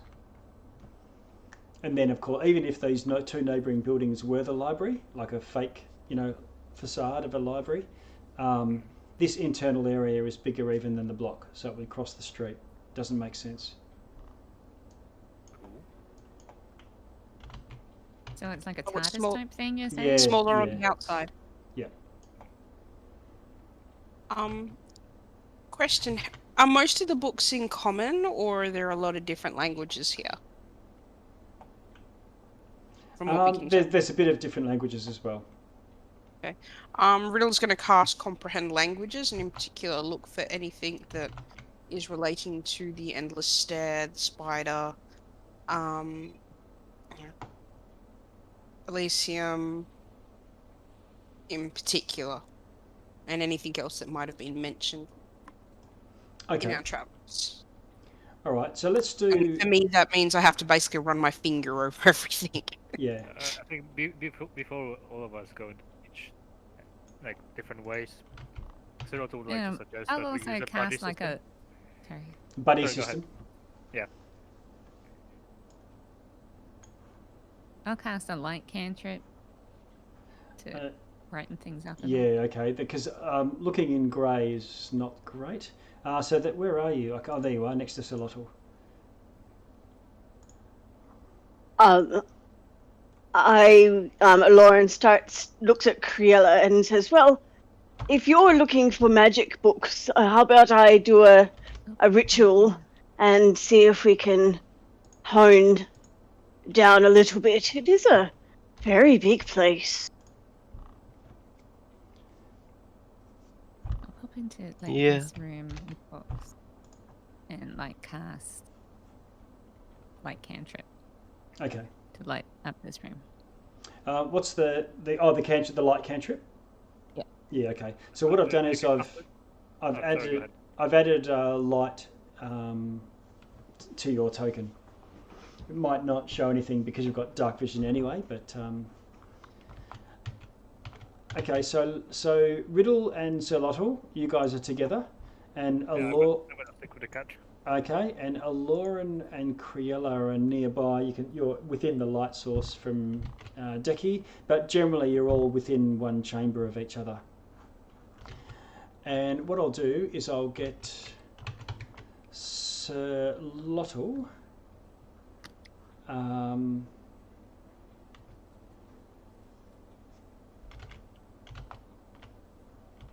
Let's see.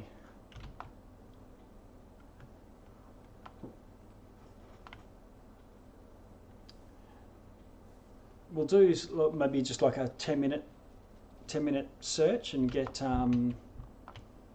Let's see. I'm just zooming in a little bit for myself. Get everyone to do a D20 roll. Actually, no, we'll do one, like a group one. We've got two groups. So Zerlotl and Riddle, can you roll a D20 for me? I mean, if Riddle is Riddle looking for anything anyway? I think so. Yeah. Then I mean, Serto isn't really interested, so we just give her a guidance. Okay. So just a D20? Or an investigation? We'll go with a D20. It's the same thing for me anyway, I just realised. Okay. And if you roll for us, I'll give you guidance too. Okay. So that's Dicky's going to give Criella guidance. Criella and Aloran. So what I'll do with you three, because there's the three of you buddying up, Criella, you can roll with advantage with Aloran helping out, and then of course get the guidance as well. So Riddle. 6. That's a 1 and a 9. Okay. But they added them together. All right. So I'll get Riddle. So Riddle and Criella, can you roll for the next 10 minutes? Riddle, go ahead. So what was the guidance? 1d4? Yeah, 1d4. Yeah. Plus d4. We have advantage. Yes. Criella's got advantage. 11 that time. 11. Okay. 20. Unnatural. Oh, okay. Something turns up. Can you roll a d20 for me?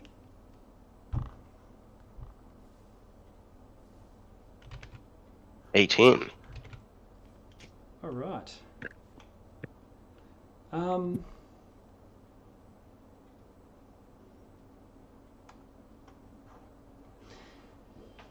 You're looking through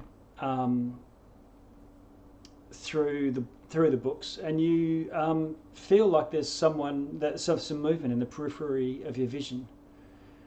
and you look across and you see someone that you recognise, someone that you've encountered before within this place. It's Cleon, your party mage.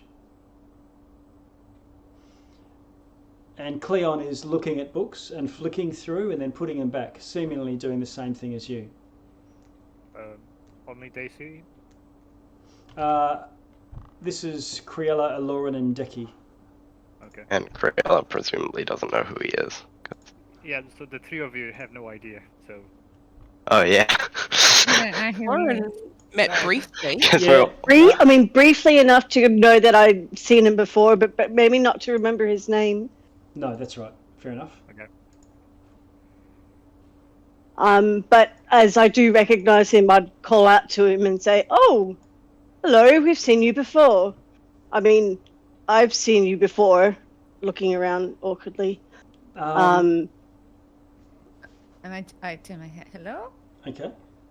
And Cleon puts the book away and then looks across to you and then sort of smiles and nods just with a polite face, and then says, and puts his finger up to under his nose and then just says, "Shh," and then goes back to looking for books.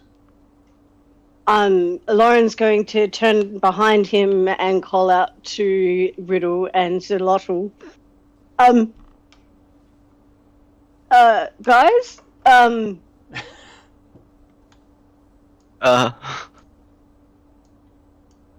Yes, I think Jason. this... Do you guys recognize...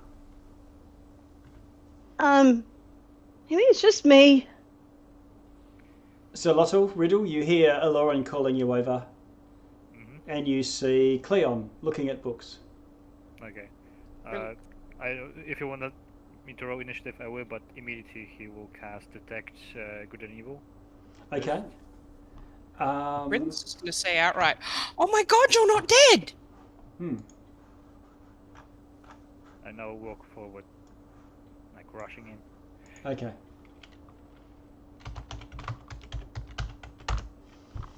Okay.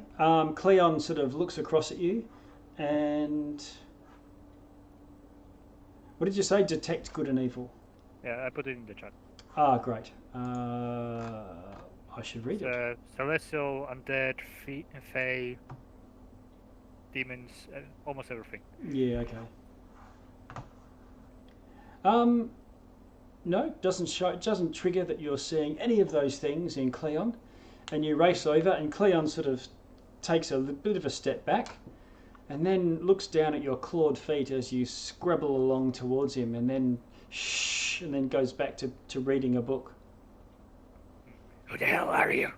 You would recall, Sir Lottle, that Cleon was killed and devoured by the Ayabrokum, the beast. Hence the reaction. The beast that lives within the infinite stair.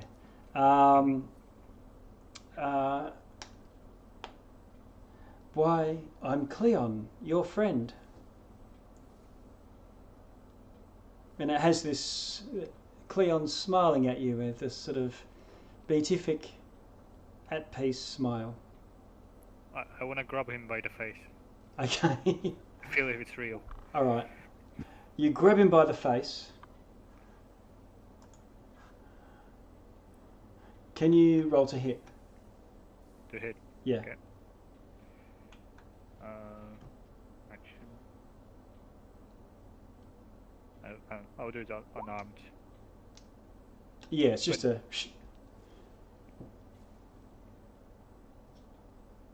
20. Okay. All right, so you grab it by the face.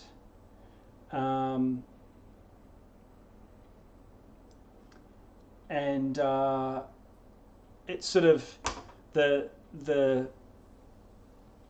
Cleon turns red. He turns red, and then he turns slightly transparent, and he sort of looks shocked. "Oh, what are you doing?" And then he just drops, and it sort of like you've just dropped a water bomb, and bursts on the ground. And there's this red ichor everywhere.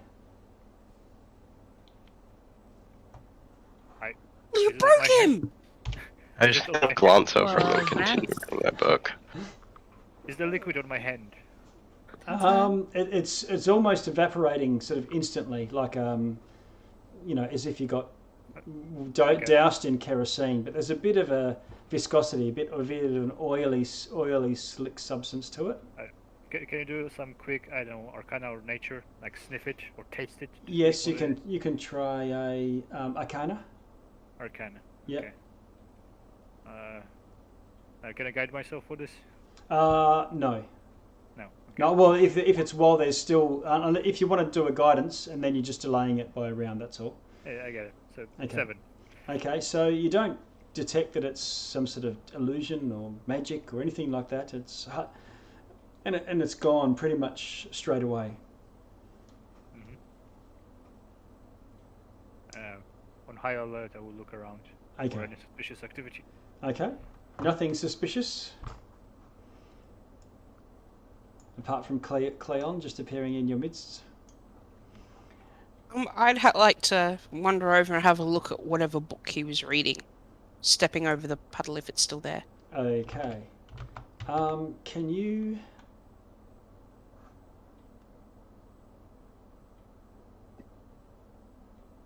It's a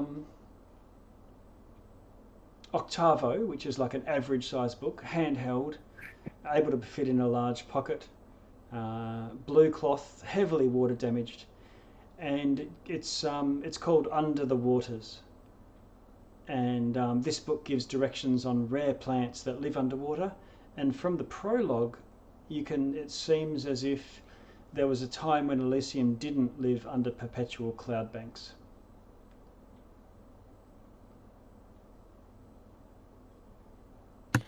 Is there a specific page he was turned to?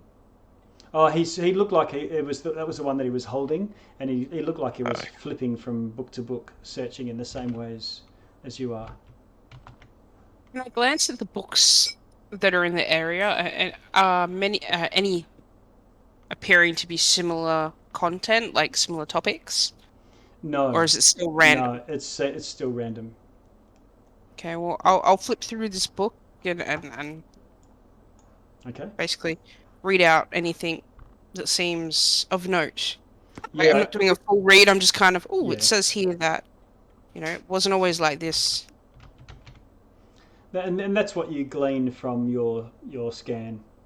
That aside from it just giving some information on aquatic plants, you can tell that Elysium, I guess you can infer from it that it's talking about going on great journeys to find aquatic plants because there's no large water bodies in the city, and so that's how you're determining it. You're getting some hints, maybe unrelated to what the book's actually about.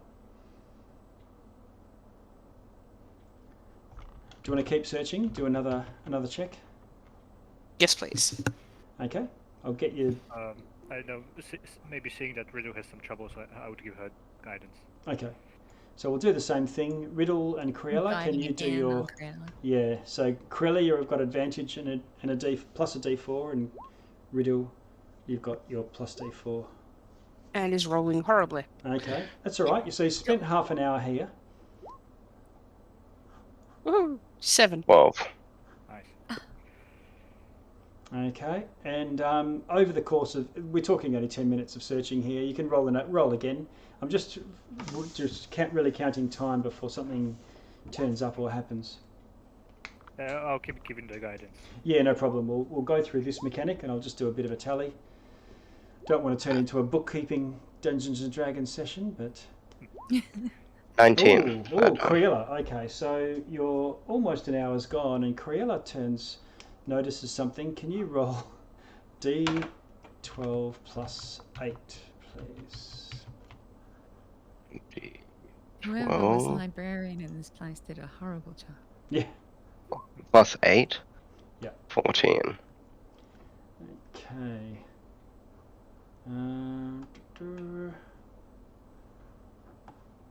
Oh, sorry, just roll a D20 for me. That D12 plus 8 was for something else. Natural 20. Ooh, okay. Oh. All right.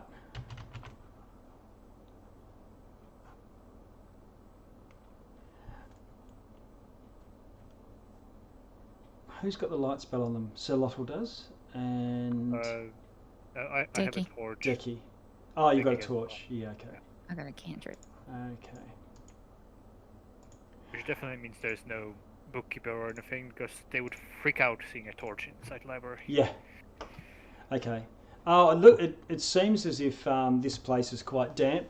Yeah, you would really struggle to just try and set it alight.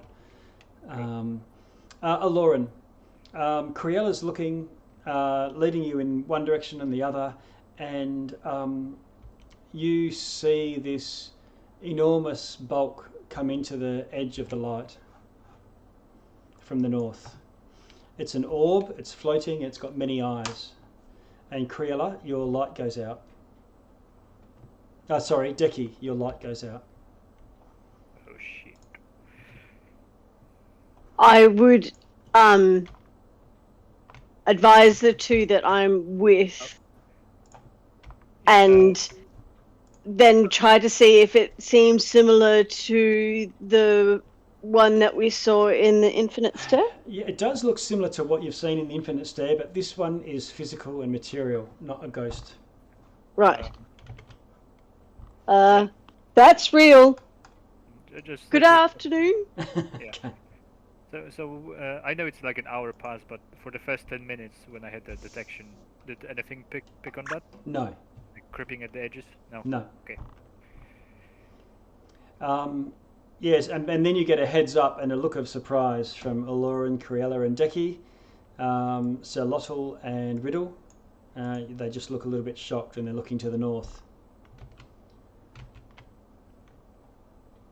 And this, sorry, Aloran, you go. Oh, was that Lauren? No, it's Criella. You go for it. What was it? You said that the library wouldn't burn down if any fire was to enter it. No, that's right. Okay, I'm just gonna. I guess, are there any lamps around or anything? No lamps. Okay, I'm just gonna cast Firebolt at the ground then. Okay. Which will give us 30 feet of light because of one of my feats. Okay.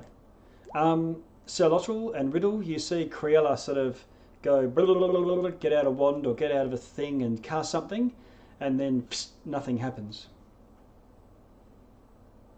I still have my torch up, so... Yes. Yeah, so I think Sir Lottle is providing a source of light. Can I pull out Spare, and if I've got time, see if he'll light on fire? Okay. As you go to pull out the sword and it pulls it out and you start to say, flame on by the power of Grayskull, whatever it is that you do. And this beholder comes into view and it doesn't light up. And this beholder looks at you and says, hello. So, Xeroto being, trained in fighting these kind of things, I guess he recognizes what's happening, right? The cone. Oh, yeah, yep. Yeah. So he'll say, don't bother. Why he's looking at you, no magic works. Ooh. You've been reading up. Nah, I hate that stuff. I get more of an actual experience. I get very few visitors here. I am the High Librarian. Lauren's going to bow. Okay.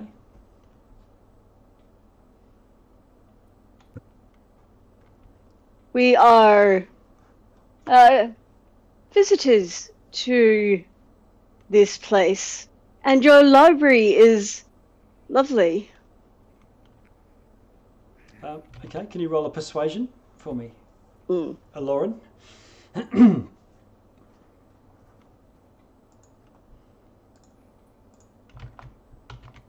How'd you go? Not so great.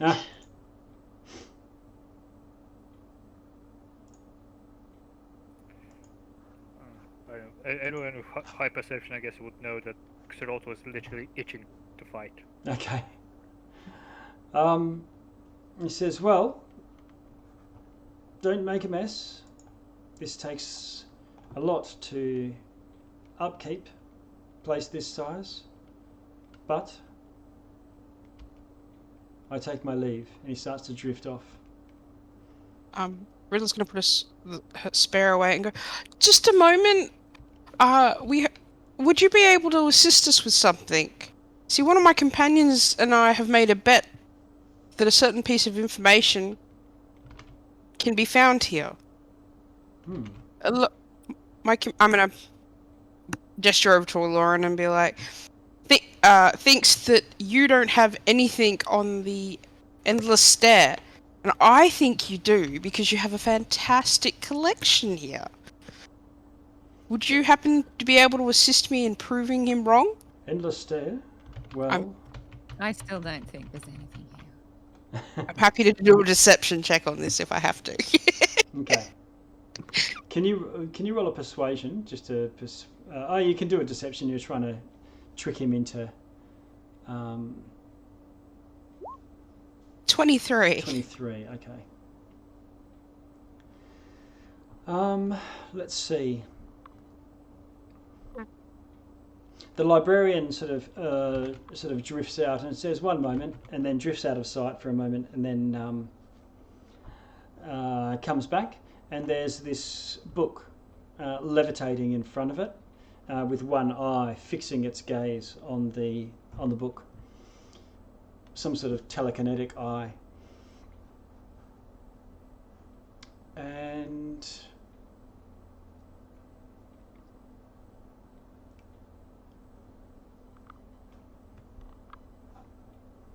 let's see.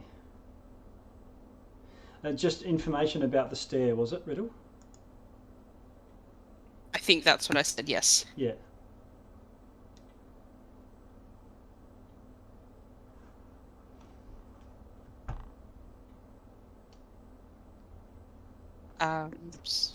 Riddle's going to gesture it to... while looking at Lauren, I'm going to be like, see, I told you so. And gesturing for Lauren to grab it. Okay. When you go and grab it, have a look through, and it is a book dealing on the infinite stair. And it describes how it is, as you've sort of surmised, that it's a way between worlds. It's a logical direction. It's linear, although it seems to loop back. And if you just continue up, you'll actually pass the same door multiple times before you get to the next door, and then there might be a series and so on. But one thing, a piece of information you do get out of reading this book is that the Aya Broken, the creature that lives within, gets stronger the more creatures it devours, and it takes a while for that additional strength to wear off, probably a number of days. So if it did consume Cleon, that might double its power for a short time, and for a few days at least. You learn that creature is an abomination, and that the only way you can kill it is with a weapon called the Wicked Blade. Wicked Blade? Yep. Which you understand is probably, from the description of the Wicked Blade, is a dagger. Is there like a picture? Yeah, there's an illustration, so you reckon if you saw it, you would know it. Okay. So does it look like the one Crayola picks up in the tomb? It's got that cat's eye shot, so probably. No, that's different dagger. Yeah. Okay. But as the talk is going on, I think Xerot will creep in, starting to tap his scimitar's handle, and ask the beholder, "Are you tied into service to this place?" I'm the eternal High Librarian of this place, yes. Can you leave of your own volition, or are you bound to this location? He looks a little bit taken aback, as if he doesn't like to think that he's bound anywhere. And also while looking, I want to telepathically tell Chompy to start walking in. okay. So, bit metagaming, but I am getting ready to attack it if nobody wants to step in. Yeah, I think Creel is getting ready to step in, but not sure on what side. So she's just approaching behind you. Okay. So it said it stays here, but doesn't like to think it's bound. How long? yeah. Wait, how long have you been here? Were you here before the city was ruined? The beholder says, "I have been here forever." Can you roll an insight for me, or what's your passive insight? It's probably better. Oh, my passive insight is 20. Okay. So you think that this beholder believes that it's been here forever, but it probably doesn't know. So it's deluded in its own grandeur.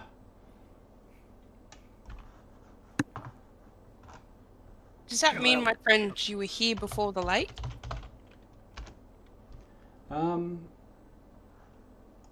Yes. What used to be where the lake is now? Well, the upper portion of the city, where the most affluent lived.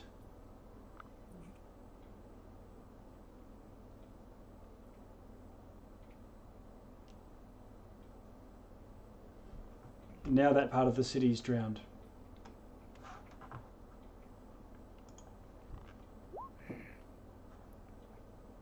Intentionally? Oh, I don't know about that. That would take a lot of research. You're free to spend as much time in the library as you wish. I do have one more question. Yes? This place seems like it should not be where it is. Are we currently on the material plane? Oh, you're currently in Elysium. It's just a wizard's efforts to be able to fit more books. Ah. Well, then I think you don't belong here. And I think it is my duty to help you go back whence you came from. All right. He frowns and grimaces and all the eyes go bling. Can you... we'll get everyone to roll initiative.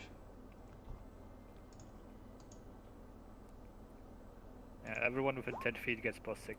Okay. If you are my ally, that is. Yeah. Looking at you, Crayola.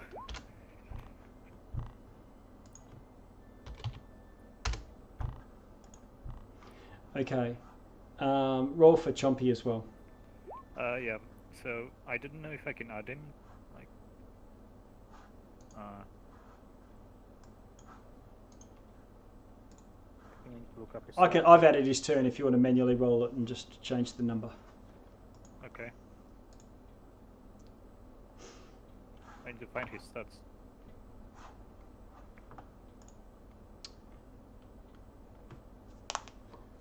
What are we using? A griffin, aren't we? I bought dire wolf or rhino. Okay. Let's go with rhino. Okay. All right. So I think that the librarian's going first on a 19. And the first thing it does is bite you, Sir Lotto. Good.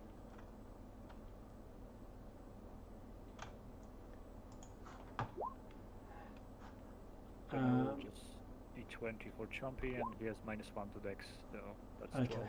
12. Okay. Can you change it, or do you want me to? Yep, got it. Okay. And I'll put him up a bit, just above Decky. Okay. So the beholder tries to bite you, and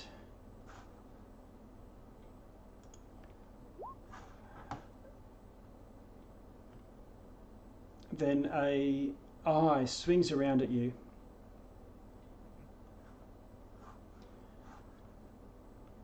and you need to roll a dexterity saving throw.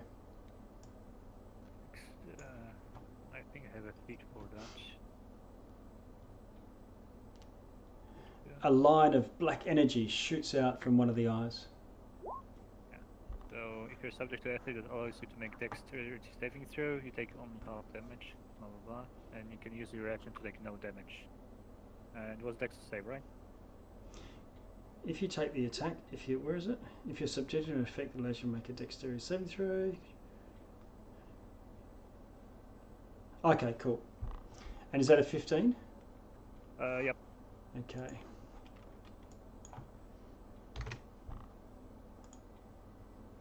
Okay, so you fail the save. Oh, And and take 50 also, damage. You can add your shield's AC bonus to any dexterity saving throw you make, so that will be +4, I think. Okay. Let me find my shield. No, +4. Yeah. Your shield is non-magical currently. Oh yeah. So just +2.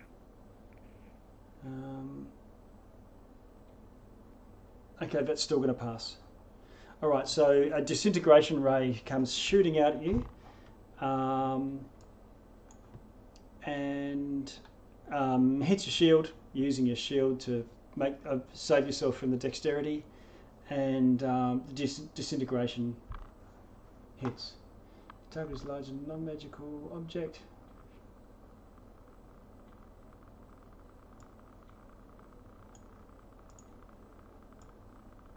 Okay, so I'm going to say that the shield has taken some damage from this. It's all because it's also a non-magical shield right now.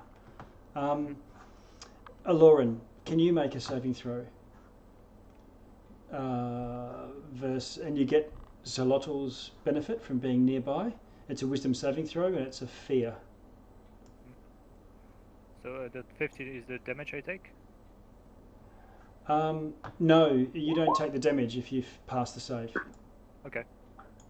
So then that's plus 6. whatever, plus 6, so then Okay. 11. Okay, you're now frightened. You can't willingly move. Cannot be frightened because of my aura of courage.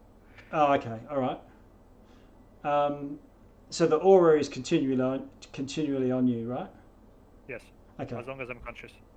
Okay, and the last one, Criella, you'll probably be immune to it as well. Can you roll a wisdom saving throw? And that's +4 to the saving throws. Okay. 10 +4. +4. Okay. So Okay, you find yourself getting sleepy and you drop to the ground. Unconscious. okay.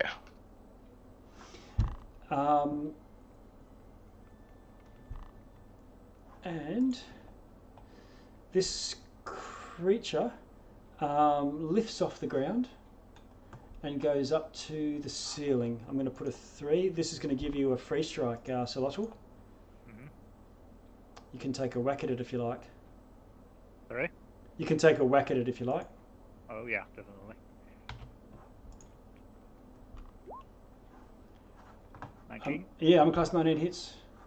And then it will be Riddle and then Criella next.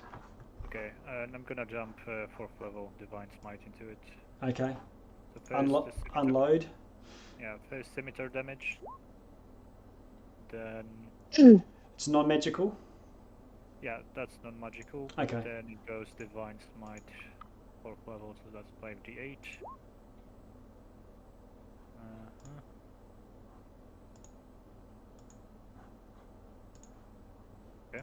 Okay, so how much damage? 22 radiant, plus 6 radiant from divine, like regular divine stuff, and 6 slashing. So that's 28 radiant total, and 6 slashing. All right, big slash, and it's now 30 feet up in the air. Riddle, what do you want to do? You can see Solotl past the bookshelves is hacking and slashing. Just to confirm, on the map, there's a laneway so that I can pop up to one side of it. To my right. Oh, you can move there and have a look around and see if you can see. So here, Yes. that's about 15. Yep. Now you can see it. I'm assuming it's currently focused on those in front of it. Looks to be, yeah. Then I'm going to have a shot at casting Feeble Mind on it. Hope I'm out of its Ooh. vision. Okay. Feeble Mind. What sort of saving throw are we talking? Intelligence? It's an intelligence 21. Okay. Pop that up there for you.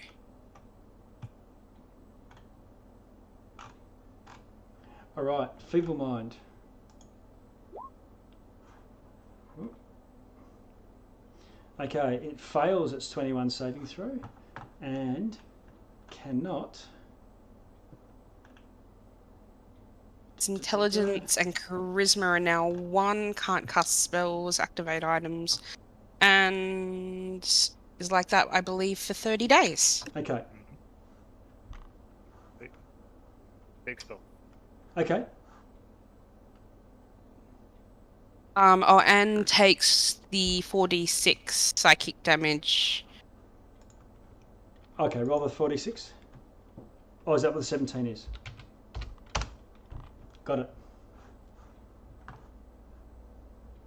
Okay, you land your Feeble Mind, and it sort of goes slack-jawed. It still looks angry. It still looks like it's fighting. Criella, and then Solotl. So I'm woken up from being unconscious on the floor. No, you're not. Just check to see whether you get one at the end of it. No, you're still sleeping through this round. Okay. So we'll go straight to Solotl. Okay, it's 30 feet up. Yes. Okay. What do I have? Oh, hang on. Just before you do that.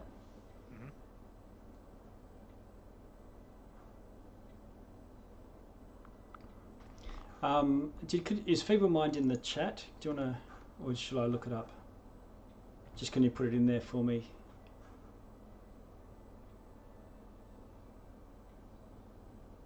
It's... Okay. All right. Blast the Mind, psychic damage on a failed save, charisma, intelligence here, so it's gonna fight dumb. Yep. Can't cast spells, activate magic items.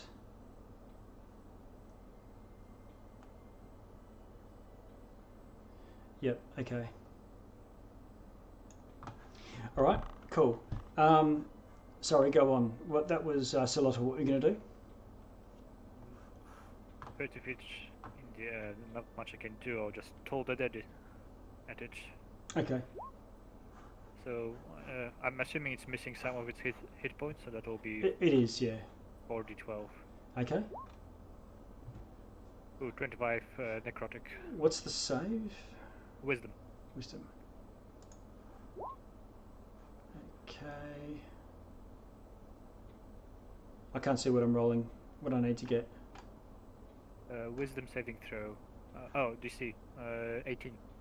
Okay, it fails that, so I'll take the damage. Yep.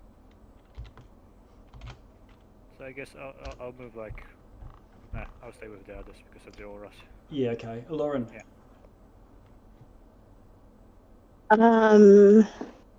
Wait, light disappeared?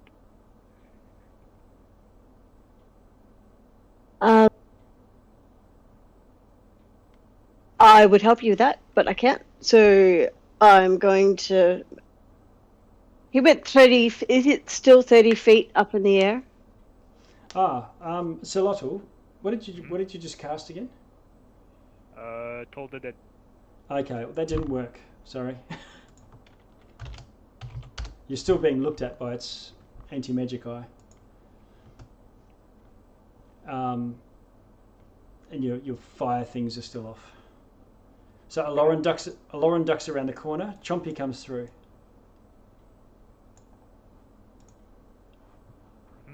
What do you want Chompy to do? How tall are the bookshelves? 15 feet. Okay, I want him to climb on one. Which I guess with his form might be possible. Yeah, he can climb. It'll just be it'll still be a regular climbing check. He doesn't have a climbing speed. but you could roll a climbing check to get up there. Yeah, and I want him to just wait there. Okay. And I know, ready in action for in case it comes close. Sure. to Okay. attack. Yeah. Okay. No worries. Diki, you're still feeling like you're in an anti-magic area. Okay, we're in an anti-magic area. Is that still on, even though he's feeble-minded now? Well, apparently yes. Okay. Now what am I gonna do? Oh, none of my magic is gonna work. That makes sense. What bigger radius is the? Do we know? We don't know. You can't tell, but you know that Riddle cast a spell from out the side, flanking. Oh, okay. I'm going to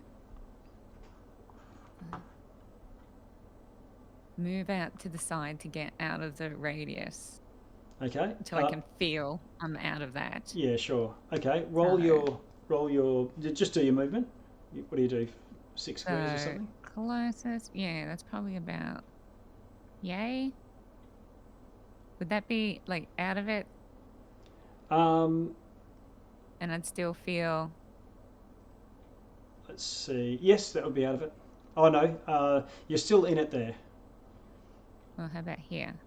And I still see him?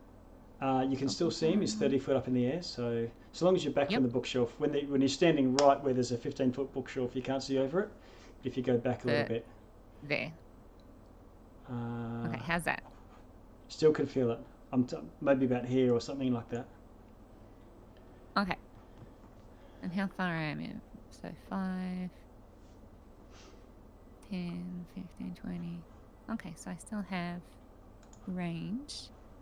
And I'm going to cast Banishment on him. Oof, okay.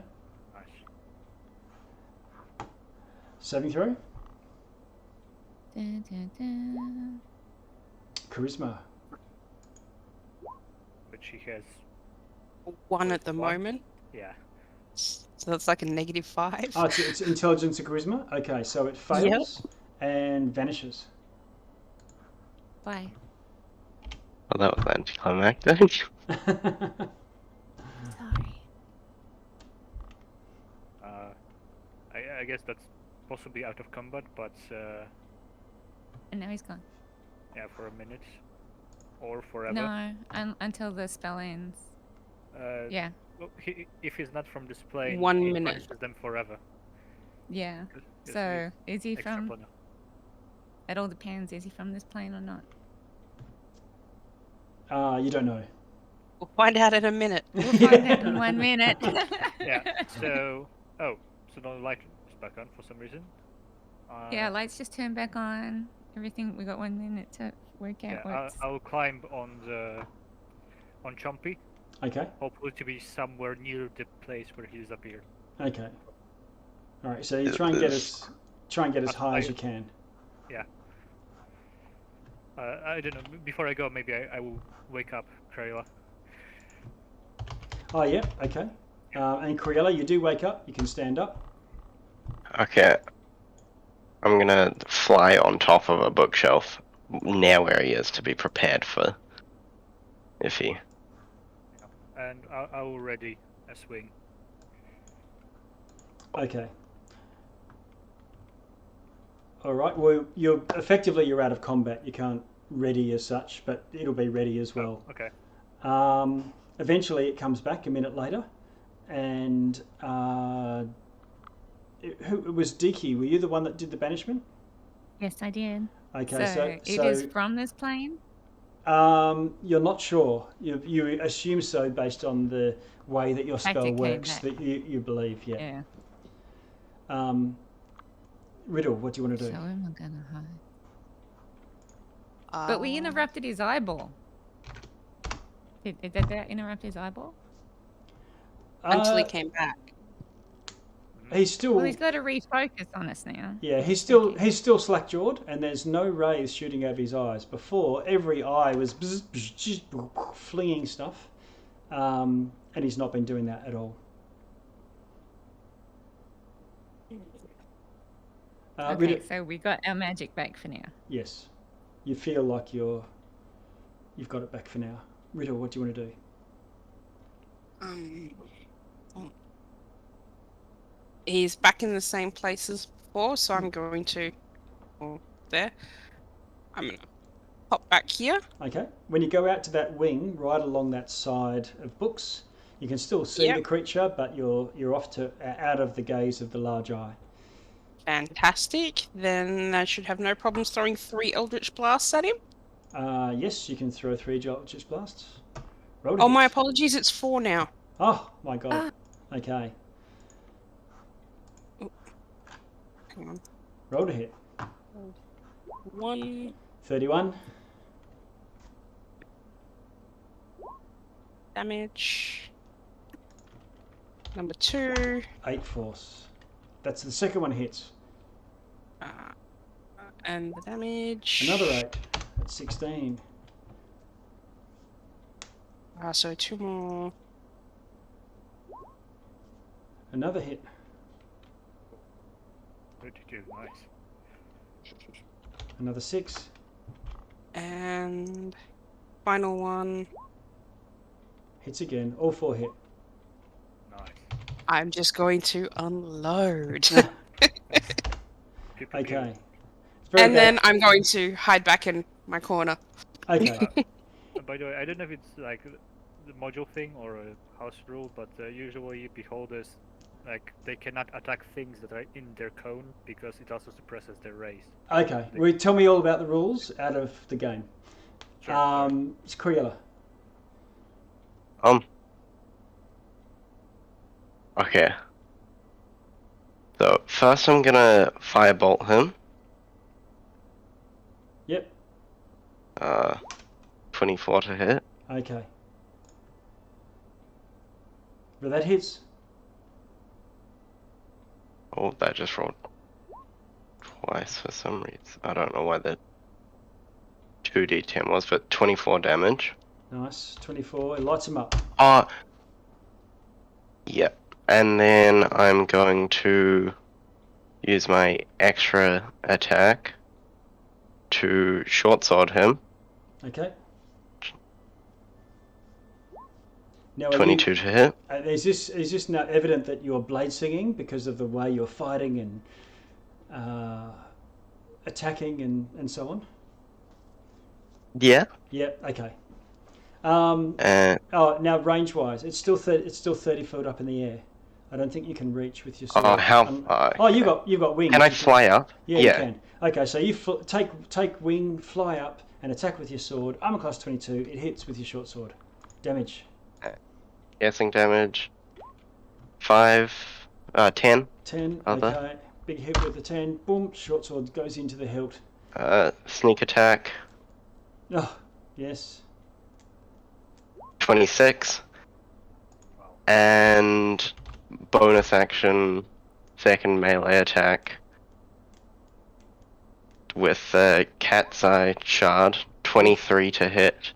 Okay. And is it below 100 health? It is below 100 health. Then it immediately dies. This is the Cat's Eye Shard? Yeah. Okay, I just wanted to check the Cat's Eye Shard because I thought that was a crit. Oh wait, yeah, it is a crit. Never mind. Okay. Okay. And damage, another 11. 11. Okay, so you shank it with the sword, stab it with the dagger, and now you've got a weapon in each hand, so we need to start to keep track. Maybe it's not going to matter within a round, because now it's Solotol's turn. Okay. So, why I'm mounted, I control Chompy, right? Yes. Yeah, So- so I'll have Chompy jump up, so he gets me in the striking range of the thing, Yes. and I'll swing. Okay. Well, you're not going to hover there, but I'll definitely give you, because it's 30 foot up in the sky, but I'll you'll take one swing. definitely get one swing in, no worries. Yeah, 20. 20 hits. And yeah, I'm gonna drop in another 4th level. Okay. Yeah. Why not? But, yeah. The weapon damage with improved Divine Smite and regular Divine Smite coming right up. Where are you? Or 22 radiant and 4 slashing. Okay, 22 radiant and what 4 slashing? So 26. Yes, and then I fall down to the ground. Ah, yes. Can you get Chompy to roll a dexterity? And acrobatics. That's what you're trying to get. Is this a rhino? I just want to make sure. Rhino, yes. Okay, you do. So he has -1 to dex. Okay, yep. Downside of. D20 minus Yeah. 1. 9. Okay, so you sort of fall on it, or it falls on you. Let's see, and both of you take 8 damage. 8 damage. Falling to the ground. Like a Wild West movie, you've sort of done an attack, leaped through the air, and then sort of tumbled, and you and Chompy are a big mess on the floor there. Lauren.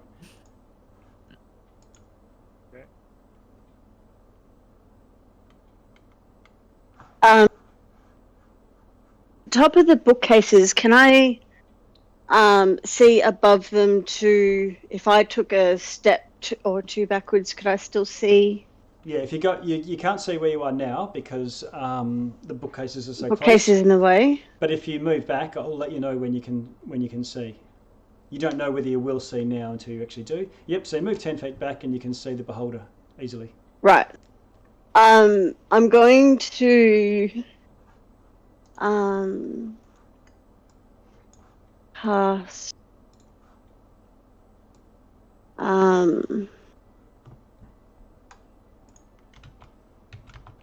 dominate monster.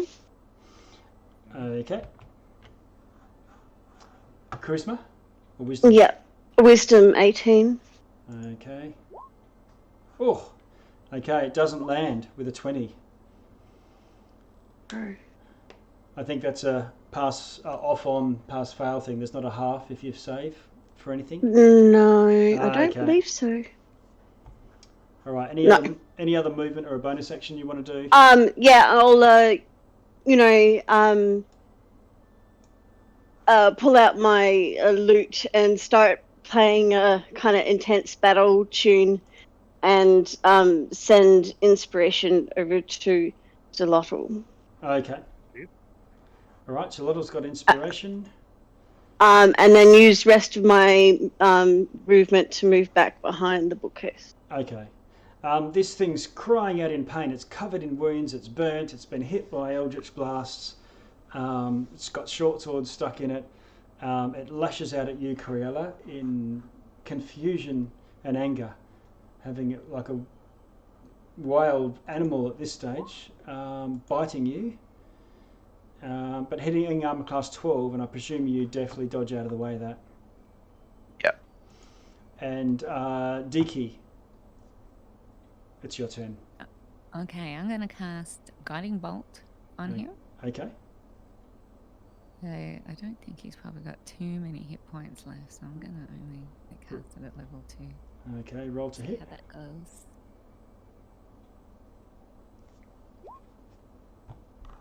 And 23. Whoa, 22 damage. Okay, so you light him up with a guiding bolt. For a moment there, its eyes look down at you in fury, and then they cloud over, and the whole creature drops to the ground with a splat, like a deflated basketball. Poof. Yay! All right. I did it. And Diki, you can now write 1 times beholder in your kill list. No. As we drop out of combat. I float back down to the ground and just sigh. Okay. I had more questions for him. That's knowledge. It's not worth seeking. I'll dismiss Yes. Chompy away. Okay. Walk up to the corpse, take out 1 vial of my holy water, which for Xolotl is just some swamp water from back home, Okay. and pour it over the corpse. Holy swill, and you splash it over it and say your words or whatever the rite is. Yeah. And it's nothing visible happens, but Yeah. Just a ritual. yeah, Nothing bad. you've done your thing. Okay, cool. Yeah. Now it's 10:30. Diki, how were you going? Did you have to? Yeah, I have to. Well, I had my alarm set for like 5 minutes, but now's a good time. So. Okay, because we're dropping out of combat. And all right, well, thanks for joining us for now, and we'll look forward to having you with us for a full session next time. Yeah, I'm gonna go do a vigil or something. Okay, yeah, that's a good. Yeah. I'll be at the shrine. Okay, very good. All right, very good, great. See you next time. Yep, see you next time. And for the rest of you, where to from here? Riddle would like to try and chop off the eye stalks and stick them in the bag.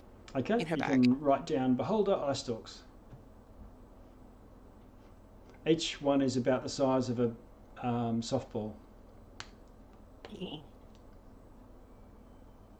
Are we interested in looking around more, or? Riella's going to take a couple of its teeth. Okay. You're going to have a cool surfer necklace.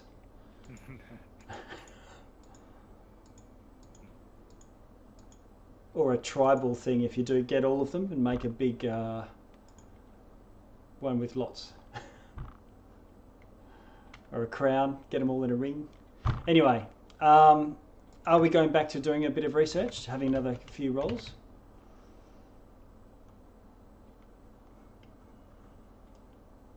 Sure. Okay, if we have Criella, you roll with advantage, and what was it? With plus D4, yeah. Yeah. And let me know what you get. 12d4. 14. 14, okay. And how about you, Riddle? Sorry, D20. Yep. Am I still getting guidance? Yes. Good, because I think I need it. Okay. 4. Okay, so an hour has now passed. You haven't found anything, interesting or enlightening. Do you want me, for the purposes of this, to do you want to just keep rolling and see how many hours you spend here? Or like we've spent 1 hour now and found a couple of things. Do you want to keep going? Or I mean, what else were we searching for? What kind of information? I think someone said something about the spider. And I was looking for something about the people with like the purple skin and weird tentacles. Tentacle face. Tentacle face. have we met those here? I'll while we're searching, I'll explain the thing with the nurses. So, you know those nurses we saw in the street? Yeah. They had tentacles coming out of their faces. They appeared to be disguising it in some way. Tentacles. And I saw one levitate, I believe? I think that might have tickled Xeroto's knowledge. Can I roll for it? I think you would already recognise, because you've been fighting these things before you came to this land. Okay. That sounds like the cursed illitids. What? Illitids, the mind flayers, the invaders I see. from the void. I see.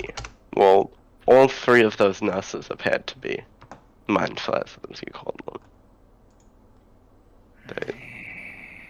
What are they? And what would their intentions be? What their intentions are does not matter. Next time we see them, we slay. Well, you just killed a lovely librarian, so I'm a bit suspicious. That aberration, the thing that corrupts, is not allowed to exist in our plane. Do you see nothing but to spoil and devour and change things to suit their vile needs. I see. Have we heard anything about the asylum? You've heard there are a couple of items when the asylum has come up. Insanity is a fairly common thing here, and people who finally lose it and become a danger to themselves or to others end up getting carted off to the asylum. People who commit crimes are also deemed to be clearly insane, because no one in their right mind would commit crimes against their fellow citizenry, and they get carted off to the asylum for re-education. Do we know what level of crimes? Like, is it all crimes or? Heinous. The heinous variety. Okay. Maybe you can find what's it called what's it called? Code of law. Code of law. Yeah. Maybe search for there. Okay, let's do another one. I'll just get Riddle and Criella.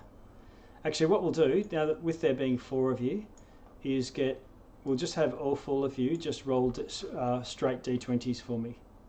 All 4? Yeah. Okay. Each individually. Yeah. 17. 13. Okay. 3. Okay. So that's 1, 2, and Lauren 17. Okay. I think Right. Riddle wasted all her good rolls on the Beholder. Yeah. I was saving them before the Beholder too. At least that's what I'm going with. Okay, Lauren and Criella, you both pass. What you're looking for is 15 plus. So there's about a 25% chance of something turning up rather than just this mundane, boring material. But what you find, you'll find out with a D20. So Criella and Lauren, can you roll for me? 12. 12? Yeah. Okay. And what about you, Laura? 6. 6. Okay. Eloran, you find a book that appears to be a spellbook. Nice. I don't know if bards can use spellbooks or not, but it's clearly got, arcane spells in there. As I was assisting Criella anyway, I would recognise it as something that would probably take her interest, and I show it to her. Okay. Criella, you have a look through, and it indeed does have some spells in it. And we're talking about over the course of 10-20 minutes, you have a bit of a look through, and it looks like it's got spells that you've never heard of before. Interesting. Thank you. If you were to take the time to learn the spell, as per the, learning a spell from a scroll or adding it to your book or whatnot, you could take the time and add the spell called Exsanguinate. It's a 5th level wizard spell. Warlocks and sorcerers can use it as well, if they were to read this book. Of course, that would trade it out for one of their other spells, as if you can, how first, I think sorcerers, there's a finite amount of spells. They don't add more; they just trade them out as they go up. But you could use this. This spell, you attempt to drain the blood of a foe with a touch. So it's a spell melee attack roll. It only works on a humanoid. Imagine the things that might not have blood that you can use. But what happens is you drain that blood, and it does 10d10 necrotic damage, and you regain half of that damage yourself.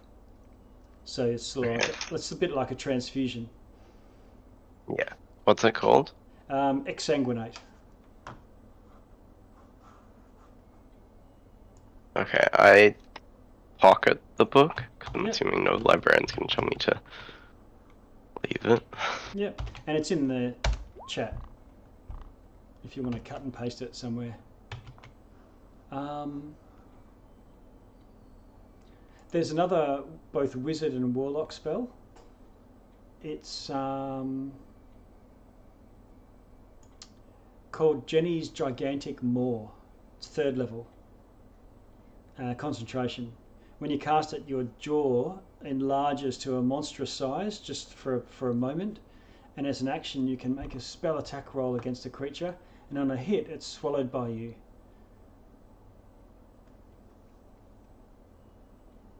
Right.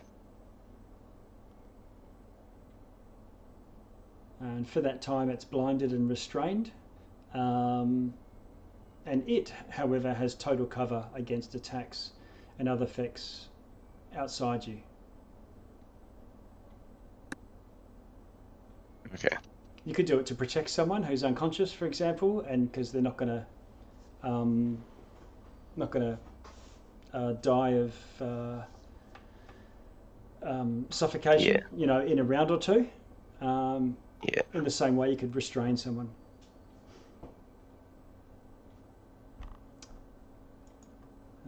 If there's things that they can do restrained, they could do that from within your belly. I'll add that to the chat as well. And what was the other roll? Well, there was another, I think. 12. 12. That was Criella, I think. Yeah.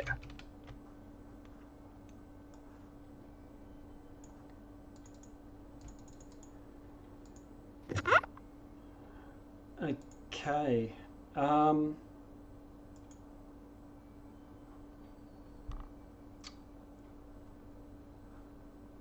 A figure shrouded in a trench coat with a hat, odd-shaped hat, comes around the corner and says, "Hello, are you?" And it has that glittering mandibles again.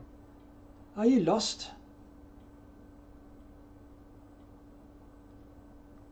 No. "I am a library assistant. May I be of service?" Not really.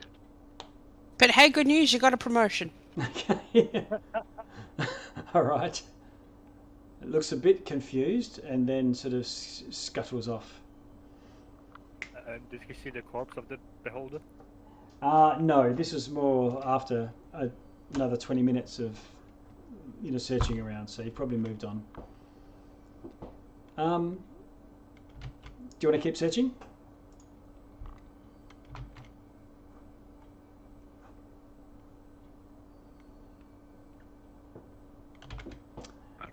If so, roll another d20. All 4. Oh, Riddle's found something so solotl.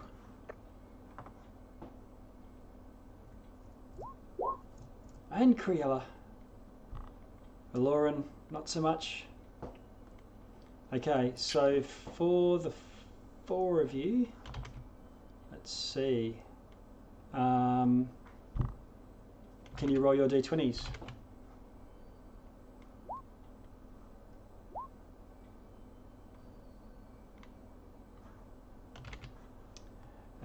What have we got? Who's first? Riddle, I think. Riddle. I rolled a 4. You've got a time. 4. Okay. You turn a corner and see a skeleton leaning casually on a table. It's got its chin and its fingers and thumb, as if it's pondering some deep conundrum. And it's sitting in a chair.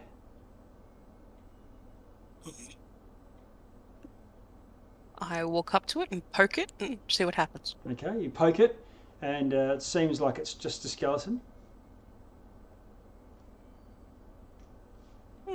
But just in a pensive position.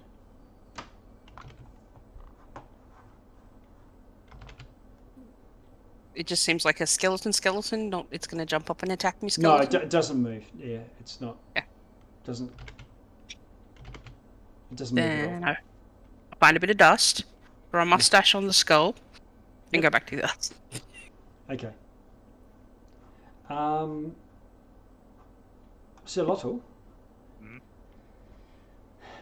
you find a piles of scrolls etched with mad designs. Looks like some genius, brilliant, semi-crazy lunatic has been scrawling on these scrolls, and they're trying to create something. Perhaps there's something that they've been trying to, that you might be able to learn from this. Maybe something that you can make. Does it seem like there's any words at all? Or is it just designs? There's magical words, there's notes, there's footnotes. Insert this here, screw that there, add a Eye of Newt, da da da. But it's written in common.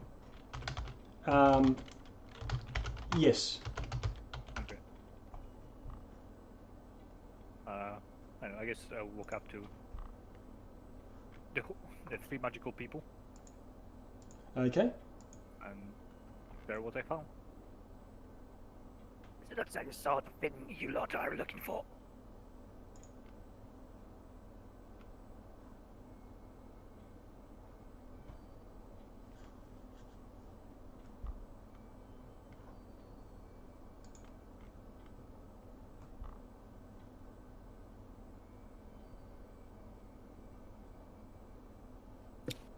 It looks like, looking at it, it is instructions on how to make a cloak of displacement. Ooh, that's a nice one. Yeah.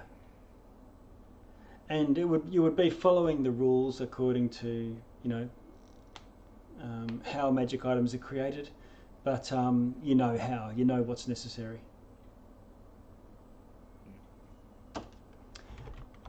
What was the... Sorry? I'm just thinking, what was the other roll? There was a 6 there. 6. Yeah. Very well.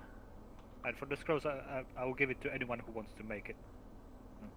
Okay. Not risk sort of things. Yep. What did it make? Cloak of displacement. Okay. Gives disadvantage to all attacks against you, unless you've taken a damage, and then you get it back from the next one. The effect. Pretty good. You find something, is it Cruella? Yeah. Cruella. You find something, and it looks like someone's journal, like an investigator, similar to yourselves, in fact. But they've stumbled on something, and it's like a lights on moment.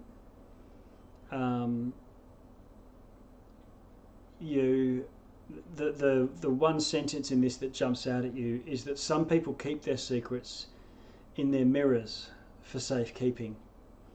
And it strikes you that there might be, and from your dreams that you've been having recently, there might be something within a mirror that is just absolutely horrifying, and you need to, and which is useful information, but it's a little bit too much, and you need to do a charisma saving throw. Oh Lord. Oh no. No. Okay. Aurora's not going to do anything. Aurora's not going to do anything. Okay, you. This is Cruella. Oh, this is Cruella. Okay, Cruella. Where are you? You jump to level 4. I thought you were already on level 4, maybe from before. I thought I was too. Yeah, you're going to go to 5. I think what's happened is I've grabbed a different. When you went back to Cicero's, I deleted the wrong one. Okay, so Cruella.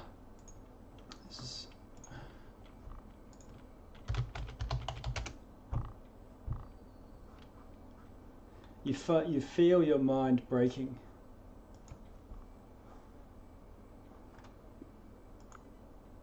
Can you roll percentage dice?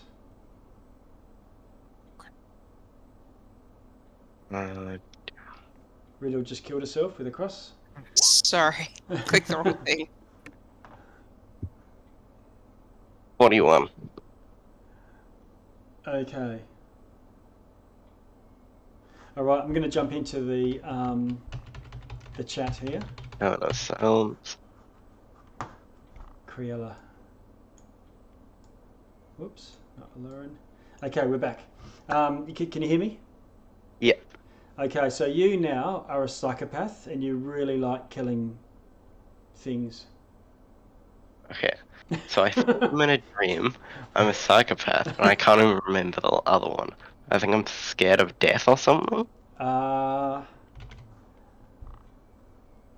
You find it hard to care about things that go on around you, I believe. Yeah, that would Yeah. make sense. So you're passionless, and you don't give a rat's ass about anything that's going on around you. You believe that this is a dream existence, and so it doesn't really matter. But Yeah. there's this now joy. You've got a joy of killing. Right. So you may now be more likely to join in with Sir Lottle's crusade against anything that he sees as, evil. But he does it because he thinks they're evil and they should be, more like pest control. Whereas for you, it's a bit like glee. Now you're not going to. That doesn't mean you have to go around killing everything, but when there's a decision to be made, you probably would err on the Sir Lottle side of things. Yeah. Okay. All right. Things will change. Imagine if you're all failing things like this, you'd all end up a mess. All right, I'll move us all back.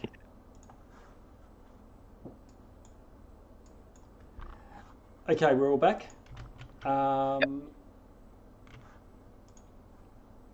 Keeping on searching. Well, might as well. What do you guys think? I'm happy Okay. to. Okay, give us another roll. All four of you. Looking for 15s. Solotl no, Riddle no, Criella no. 5, 4, 3. Come on, 2. Yeah. And an 8's no. Okay, that just means 10 minutes go by with nothing. Have another crack.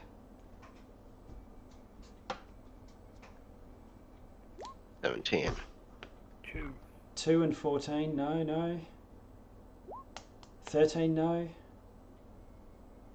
Rayla, got 17. Oh, Criella, that 17 is from this time. Oh, okay, cool. All right, so Criella, can you roll a d20 for me? What I'm doing is, if you've had it before, we move on. So eventually you'll turn over everything. Yeah. Natural 20. Okay. Ooh, crikey. Oh no.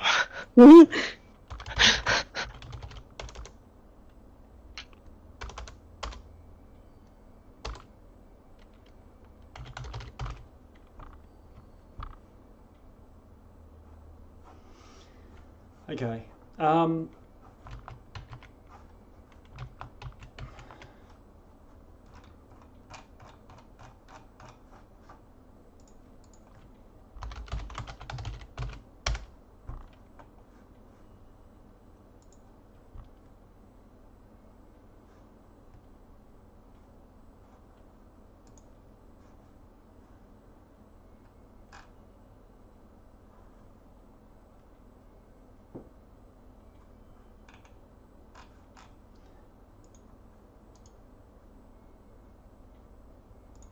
Okay.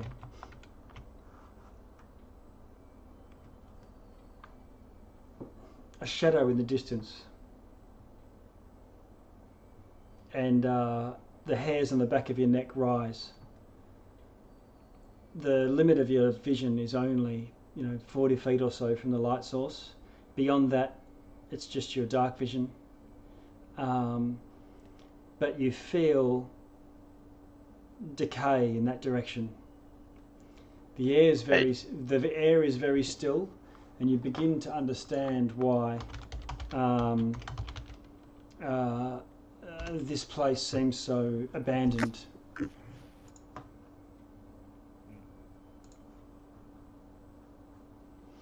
Which direction that is? To the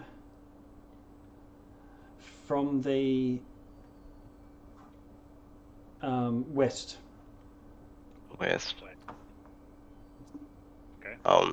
I draw my swords / dagger and immediately just charge at the figure. Okay.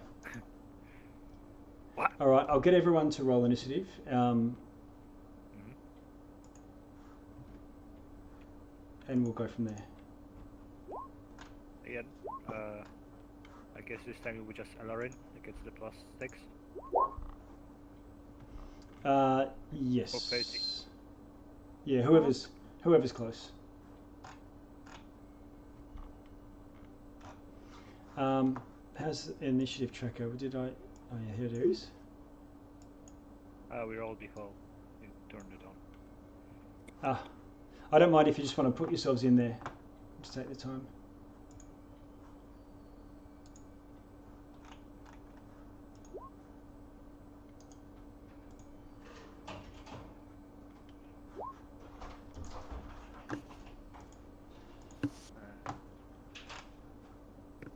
I know it doesn't work.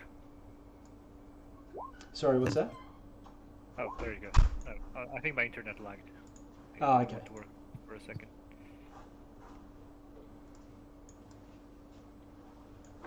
Okay. I'm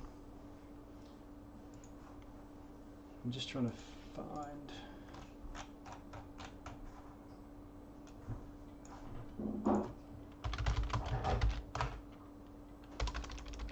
It's huge.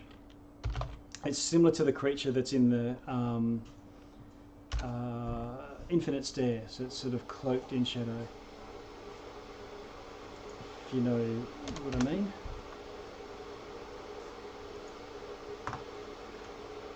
I'll show it in the chat.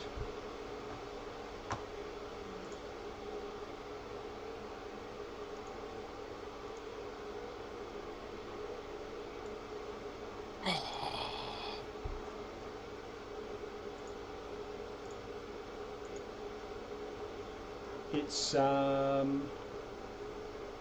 it's huge. Yeah. How tall is the ceiling? It's hunched over. It's about 40 feet up to the ceiling. And that's this area here. Okay, so there we have it. A night walker. It's walking, it's got these glowing blue eyes, large horns, super elongated arms and legs. It's probably 5 or 6 times as tall as you, Cruella. And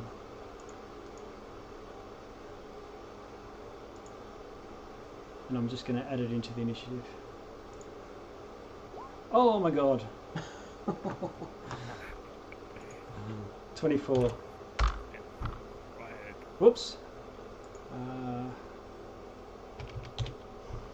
Okay. Where is it in the initiative? Oh yeah, here we go. 24. Okay, so sorting. You've all done well in the initiative. We've got the Nightwalker itself on 24, then Allura 22, then Riddle 20, then Cruella 19, and then Sirlotl 19. This, you can see Chompy and Dicky and so on up to the north, but that's just them sort of in the departure lounge there. All right. It goes.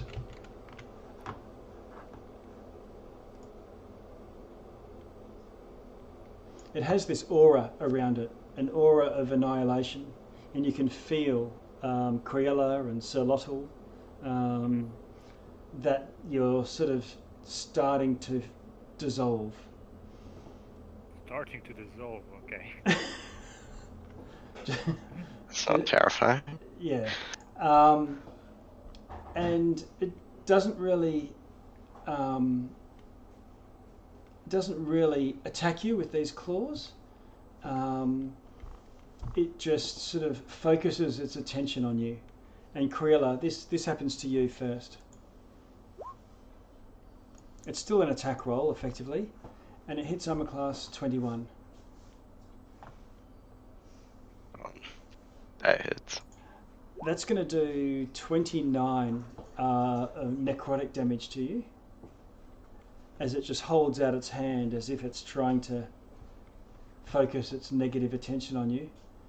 And you need to do Can a I- Constitution saving throw. You're too far away from Solotl at this point. Can I use... Is it Uncanny Dodge for that 29 damage? It is an attack, so yes, you can. Half the damage, I believe. Yeah. Your Constitution. 15.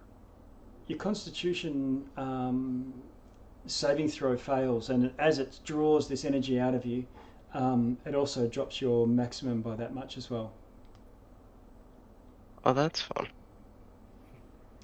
It then looks at you and points, and as if it's fingering you for some sort of horrible doom, and you need to do a wisdom saving throw.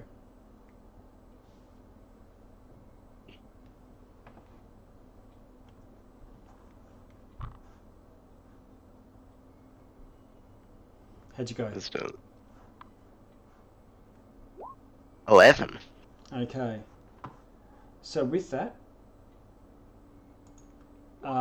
it does 31 damage, necrotic, and you become frightened. While frightened in this way, you are absolutely paralysed with fear, and your joints all go solid.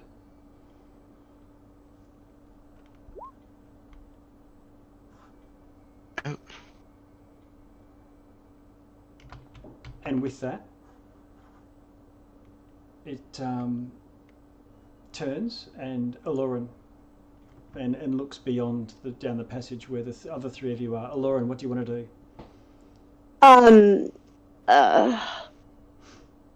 Lauren's gonna, half impatiently and just go, "Oh no," and cast Force Cage.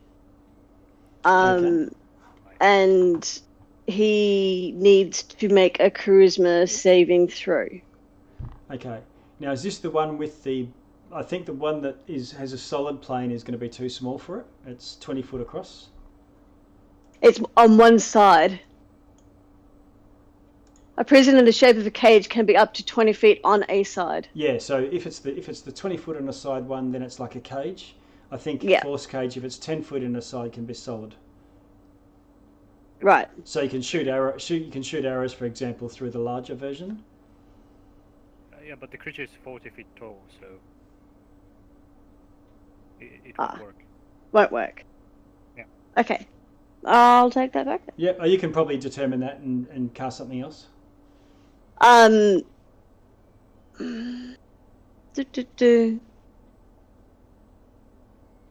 going to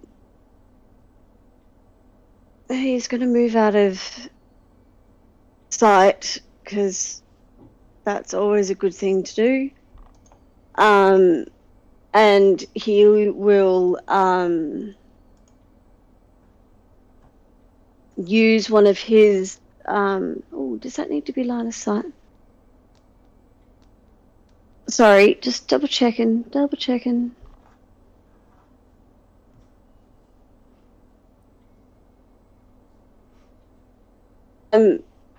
Has it spoken yet? No, it's just looked at Cruella. Just looked. And pointed at Cruella. Right. Okay. So before he moves completely out of sight, he's going to hit it with a hand crossbow bolt attack. Okay. That's a 23 to hit. Hand crossbow, 23, hits it. And I'm also going to use my psychic blades. Use an inspiration point to deal 8d6 psychic damage to the target. 86. Now the crossbow, is that magical? It is. Nice one. Okay, it means it's landing and doing damage. So you've got the 9 piercing damage. -9.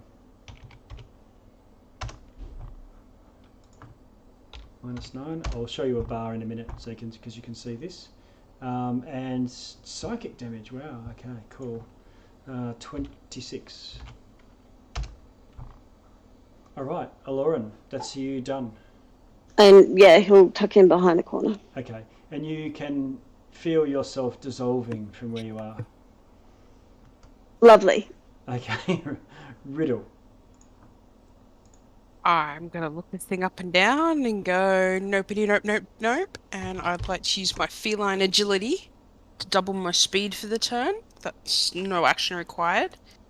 And I'd like to zip forward and lay a hand on Criella, because the feline agility puts me at 60 movement speed for the turn. So Okay. I'm assuming I can get to her. And I'd like to cast Dimension Door. Okay. And get us back to the entrance of the library. Hang on, is that back the way? Is that behind it? You're not. This is sort of just you're not sort of 50 feet away from the entrance. You've gone into the library a long way. Okay, cool. I'd like to Dimension Door both, grab her and Dimension Door both of us to the entrance of the library, which I'm assuming is less than 500 feet. Yeah, okay. All right, so I'll just do this and plonk you somewhere, and we'll just assume that's the entrance, because it's just a long way from where the action is, somewhere. And Criella, let's see. You're afeared. I'm assuming you're a willing creature to get away from it. Yes. Okay. So you're looking at Criella, and Criella is still very afraid and petrified, so it doesn't snap out of it. I think for the moment that's all I can really do. Yep, okay. So, Criella, you're still petrified. Solotl, you start your turn, and this is where we get to do a Constitution saving throw from this dissolving. Constitution. Just a second. 18. 18 is a fail, Ooh, and you take 20 damage of necrotic. 20 necrotic. As you can see, your skin start to go grey or greyer. But now you may act. What do you want to do? I'll pass that level. Oh, question. Does this thing look like a magical effect to me? It looks physical, like it has physical form. Physical. Yep. So, I know. It makes a there's thud this- when its foot lands, if that's what Yeah. you're thinking. I mean, no. So there's a spell called Circle of Power, and it says that until the spell ends, the sphere moves with you. Blah blah blah. When an effect, what is it? For the duration, each friendly creature in the area, including you, has advantage on saving throws against spells and other magical effects. Yep. Other magical effects is kind of broad term, so I don't know if it. You don't know.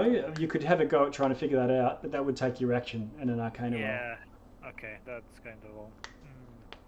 Never mind then. I guess I'll just walk up to it. Yep. And... Slappity slap. Oh, and telepathically, I'm gonna instruct my steed to come and find me. So that takes no action, and I assume he's within 1 mile of me. So. Oh yeah. Yep. Okay. Yeah.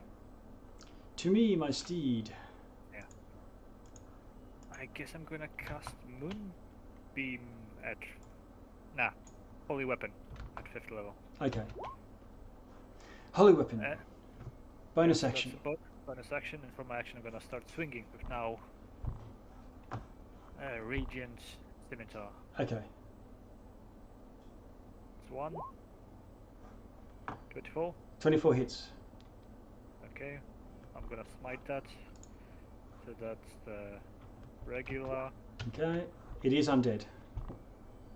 Okay, so it's double the radiant, I think. Just unless extra? it's just for the Holy Smite, an extra D8. Extra D, okay. Yeah. I don't have that prepared, so I'll just roll my regular one. So there are two smites. There's the regular smite that with every attack, and the divine smite. I was talking about the Divine Smite. Okay. Were you Divine Smiting? 4th level. Yeah, okay. That's my last 4. Let me just improve divine. Okay, so another D8 for that, and then 2d8 for the holy weapon. I think. Yes. Right. Holy weapon.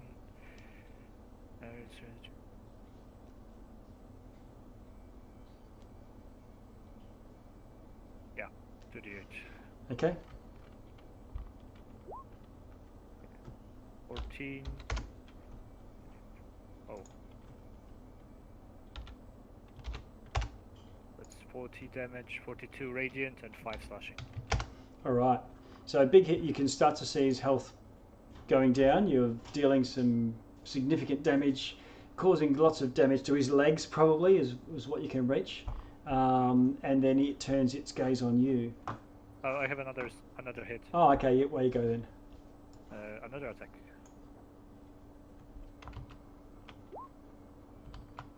14, I guess not.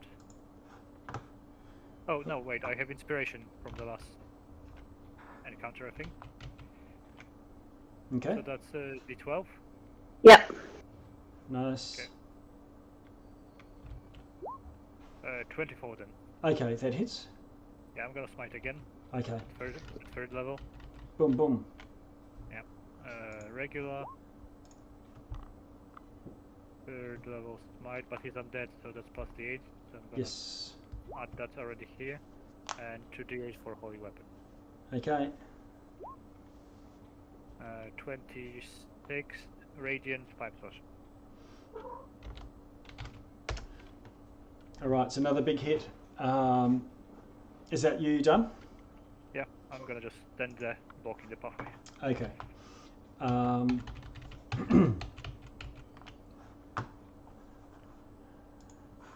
D6. Okay, it holds out one palm at you and you need to do a Constitution saving throw.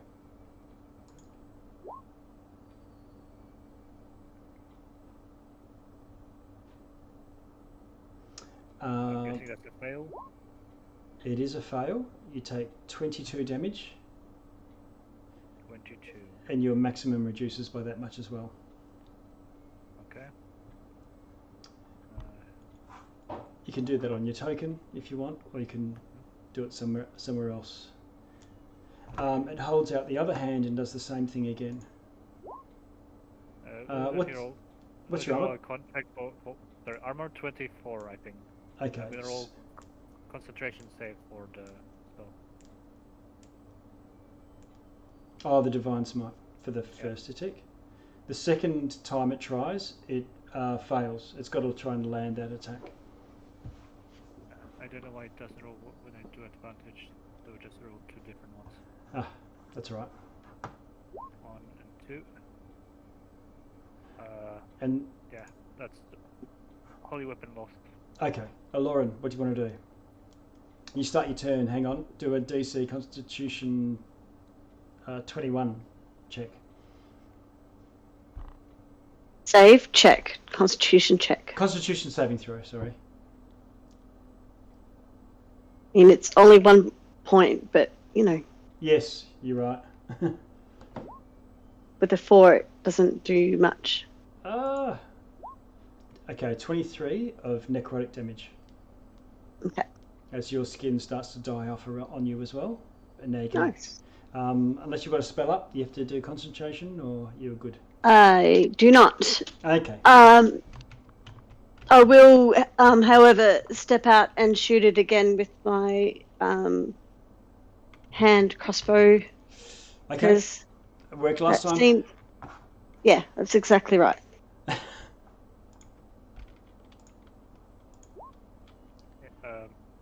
I'm sorry, I think I'm missing some damage. I was hit twice. No, you were only hit once. Once for the 20 something. Yeah. Okay. Lauren, I'm class 30. Hits 10 piercing. And Ooh, nice. What is that? that's my psychic blades. What is Psychic Blades? Is that a spell or? It's an ability. Ah, okay. Yeah, Whisper's bars are awesome because of it. Okay, so if you attack with a weapon attack, then you can do some psychic damage as it lands. Is it associated with the crossbow? Yeah. No, it's bardic. Instead of giving bardic inspiration as a bonus action, I can deal damage instead. Oh, nice one. Okay, great. So there's some psychic damage as well as piercing damage. And I'll step back round a corner. Okay. Because it doesn't seem like Sir Lovel's about to leave, so he's pretty much planted himself there. Riddle. Somewhere in the distance there is a battle raging. Criella hasn't. Criella has come around. She came around a couple of moments ago. Yep, sorry. Criella, do you want to go back? Or you want to wait here? Yes. We need to kill it. I'm going to use my last spell slot to Dimension Doors. Okay. To back where, pretty much where I was before I moved originally. Yeah, okay. Okay, that... I was scared that you were going back to where I was. Yeah, we'll just jump in there, not a problem. Other than that, I can't move this turn, though, because of my feline ability. Okay. Where is that? In here somewhere? I think it was about here. It was right back here. Okay. I do remember that. Yeah. Okay. So you appear, you cast your spell, you teleport. And that's me done for the moment. Okay, but you brought in carried a weapon with you. Criella, what do you want to do? I'm going to... hold on.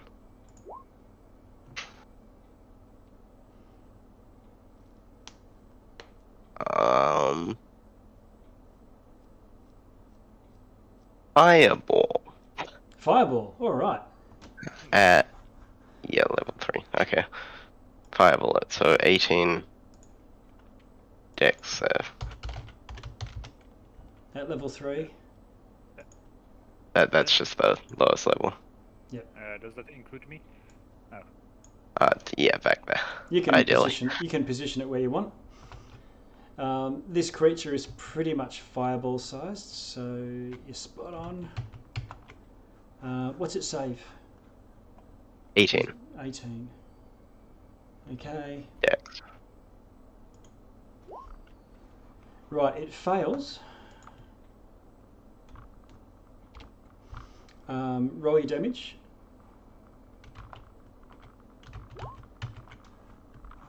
Nice. 41. Okay, you find when all the smoke and sulfur clears, that it looks like you probably think it's resistant to fire. So but it's taken 20.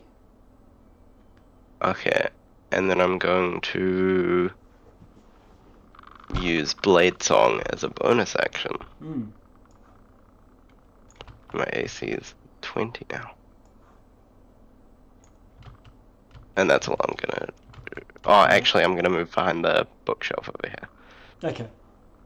That's Criella. Solotl, you're up there. You start your turn. Can you roll your Constitution saving throw for the... Oh, you pass. Oh, then I'm gonna Vigilant Rebuke. Okay. Need to find it. Here. 2d8 plus my charisma. 9 damage. What? Intelligence, wisdom, or charisma saving throw. You can use your reaction. This was Constitution. Oh, sorry. Yeah. I thought it was all the saves. No. Okay. But you tough it damage. out and take no damage. Oh, nice. Okay. Then. Let's see. I'm gonna bonus action. What can I cast? Grapple Strike. No, Thunderous Smite. Okay. That's the name. And I'm gonna take a swing. Okay, right here. 11. Oh, 11 misses. Yeah. Second one. Oh, and That's another 11. Okay. Yeah.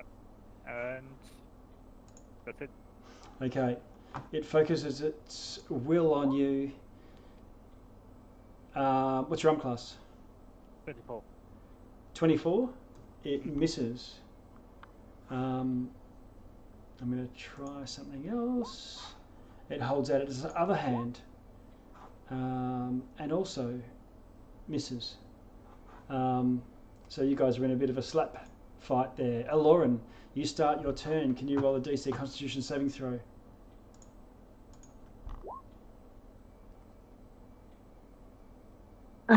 Sure. You're a bit too far away from Solotl.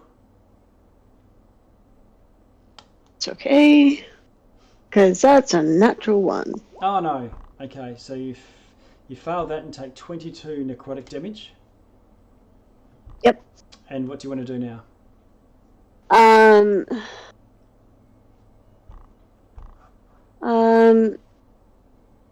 I'm going to, I'm not entirely sure that this is going to work, but he's going to step out again and cast Polymorph on it. Oof, okay. And what creature are you going for? Can I go for like a bed bug? Okay, yep, alright. Some sort of very small... Small. Yep, okay. And what does it need? Wisdom 18. Okay. Alright, the thing disappears. And you stop dissolving. Where the hell did it go? I've cast Polymorph. It's a very small insect. What? Don't damage it or the fucking thing will come back. How long does it last? Hour. But Hour. then how do I kill it? Whack it. Maybe not with your swords this time. Oh. Or maybe with your swords this time. I don't know if you know, but when you kill it while it's polymorphed, it reverts back to what it was with all its HP that it was before it was polymorphed. Then maybe leave it alone then. I guess Xerxes will look at the floor, seeking the tiny insect. Okay, alright. Can you roll a investigation for me? You put on your Sherlock Holmes hat, get out your magnifying glass, and you're poring over the ground looking for this thing. Oh, not bad. While he's doing this, can I come over? Yeah, who's that? Criella? Criella. Yep, so you're over there too. Solotl, you've been searching for at least a couple of minutes now and can't find this bed bug. Can I search for it? Yeah, you can search. Up to 2 people can search. Yes, I know you're all right to. Reliable tell me. Oh wait, that's a. Yeah, okay. So, 20 anyway. So Criella, you think you find something, maybe a tick or a flea or a louse, maybe a bed bug, but you found something that is a small, insect. Bally thing. Yeah. Yeah, I carefully pick it up. Do you want to pinch it between your nails? Meanwhile, Not to the point where it'll damage it. Okay, all right. So you've got it carefully, just holding it there. And then I pass it. Okay, No, Criella. You Sorry? pass what? Pass it to Zolotl. Okay. As I take it, I want to look. How is Creel doing? About it should be about half hit points. Half health and 16 hit points less than the beginning of that fight. And very crazy. Like that. Yeah. And very insane. Riddle would like to pipe up and just go, guys, I know we're enthusiastic about the fight and we can totally take him, but we've got less than an hour. How about we put a pin in this, go have a nap, come back? Just saying. I mean, I wouldn't say no to a short rest myself. as long as I get to kill it at the end, fine. But Crayola, what the hell was that? Why did it charge ahead? That's kind of my job. And I will use the lay on hands, for like 30 hit points. Okay. So Cruella, you get 30 hit points back. And for all of you, you did notice that Cruella was looking pretty wild, attacking more like Thor than Loki. What? It was an enemy. What was I meant to do? One So way for me to do exactly that thing that you did. Are we having a short rest in here? Or I don't know about everyone, but I'd feel more comfortable having a short rest outside the library right now. You mean in the rain? Yeah, right now the rain's fine. What about the pop-up house thing? Yeah, that works too. I like the pop-up house. Yes, but I would rather not bring this outside. No, we leave that in here. What? No, I must guard it.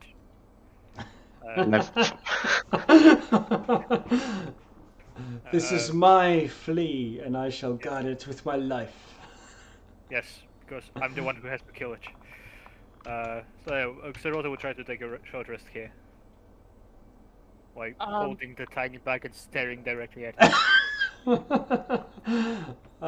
Those nurses are going to come back and take you off to the asylum.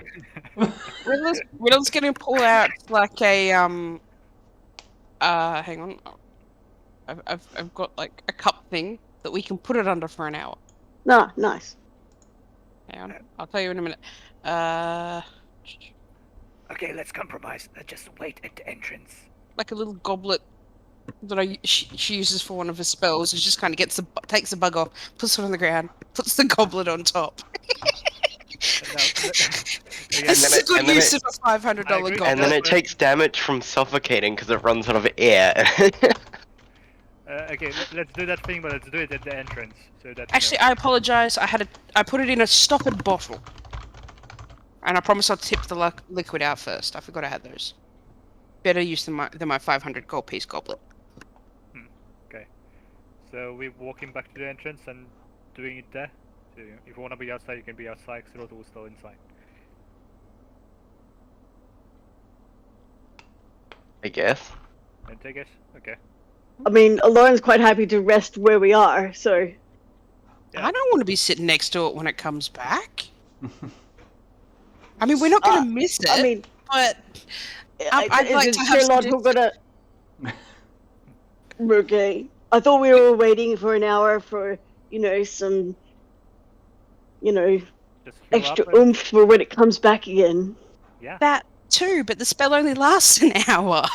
So we Yeah, I was gonna. start resting now. But Yeah. Okay, so Xerota will sit down, May I suggest about 30-40 feet away? Nah. I mean, you do you know. Yeah. Xerota will sit Okay. right in front of it, that's staring Alright. in. Yeah, Rail is also sitting right in front of it. Okay. All right. So Solotl, you've got the this flea under the bed bug under a glass. Cruella, you're also sitting there eyeballing it hungrily. Eloran and Riddle, how far back do you want to take your rest? You know what, I'm just going to go like the next room over. Oh, okay. Yep. So you're back here somewhere, and you're also, sitting down, leaning against books, shelves or something. Riddle, you're finding you are able to maintain the concentration on the polymorph, even That wasn't me. Oh, who's got the polymorph going? I do. Aloran. Okay, so Aloran, you're able to maintain the concentration on the polymorph, even. Sorry, I meant like either like over here kind of thing. Yeah, that's I fine. want to be at. Yeah. Yep. Okay, so you're out of sight. Aloran, you can maintain your concentration and still rest. Okay, so we get our short rest, You get your short rest. with some hit points. do any hit Can I- dice you want to do, or Can I arcane? use my Song of Rest and keep concentration on the polymorph, or is that kind of cross purposes? No, it's not a spell. Yeah, you can Ah, you right. can do Song of Rest. It'll just be you that gets the benefit of it, though. And Look. whoever hears it within 30 feet. Yeah. Well, they're not within 30 feet, is what I'm saying. Yeah. But don't worry, we have plenty of hit die. So So you sing yourself a lullaby, Lauren, and try not to fall asleep, because if you fall asleep, the polymorph stops. And start to get some hit points back. Once everyone, Riddle, are you recovered and applied whatever you're doing? I didn't lose any hit points. It's more a short rest to get my spells back. Yeah, it's the spell. It's the spell recovery. Okay. If possible, if I can get it done after my short rest, but before it comes back, depending on how long our short rest is, I'd like to cast Crown of Stars. How long does that last? It's 1 hour. Right. It Okay. lasts. I can probably cast it before the rest as well. It's long rest rejuvenation, so it doesn't matter either way. But it lasts for an hour, Right. preferably after the rest. But sorry.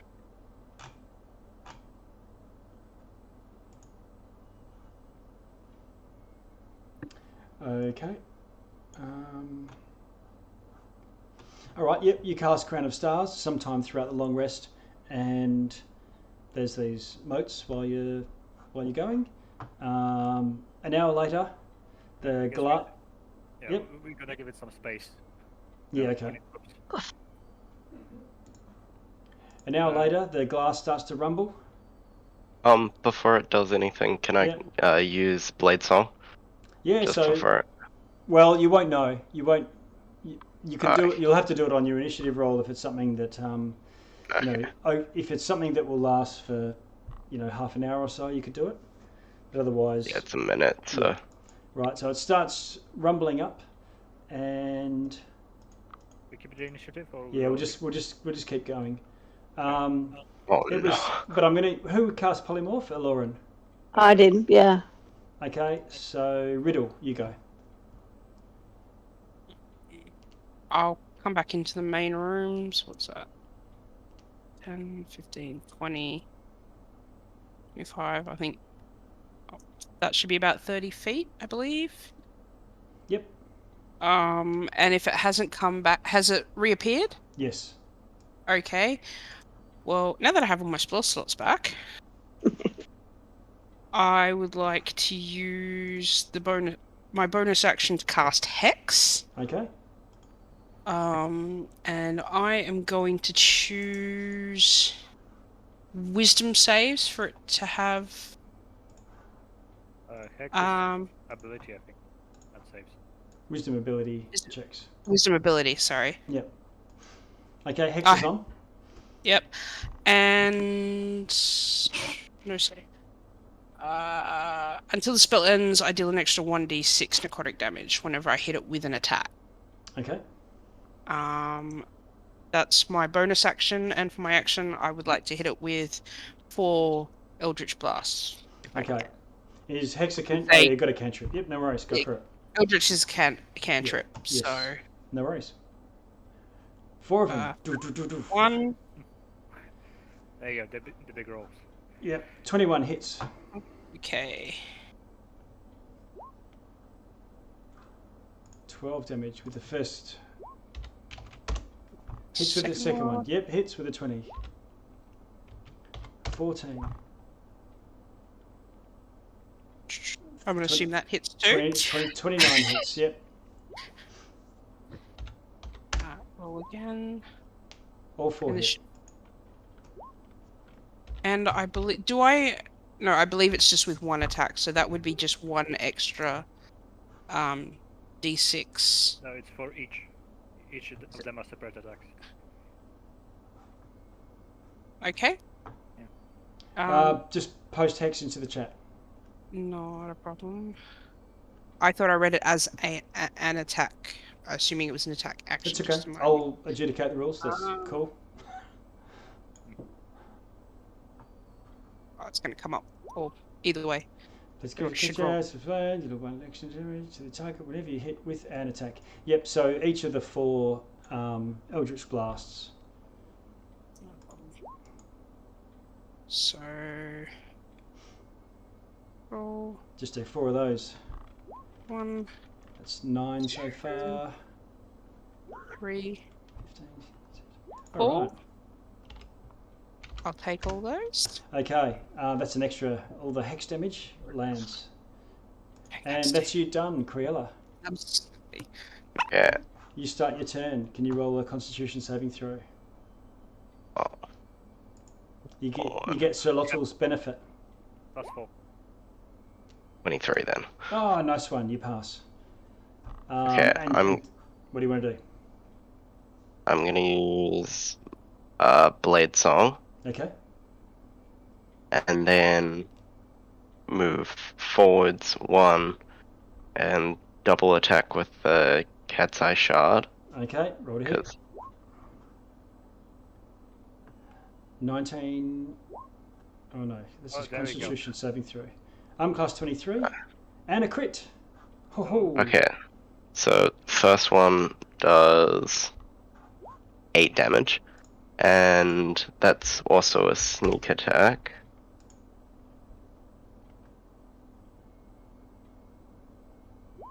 That's 30 damage, and if with the critical, if it's below 30, if it's below 100 health, it should. Yep. I'll just So Control F.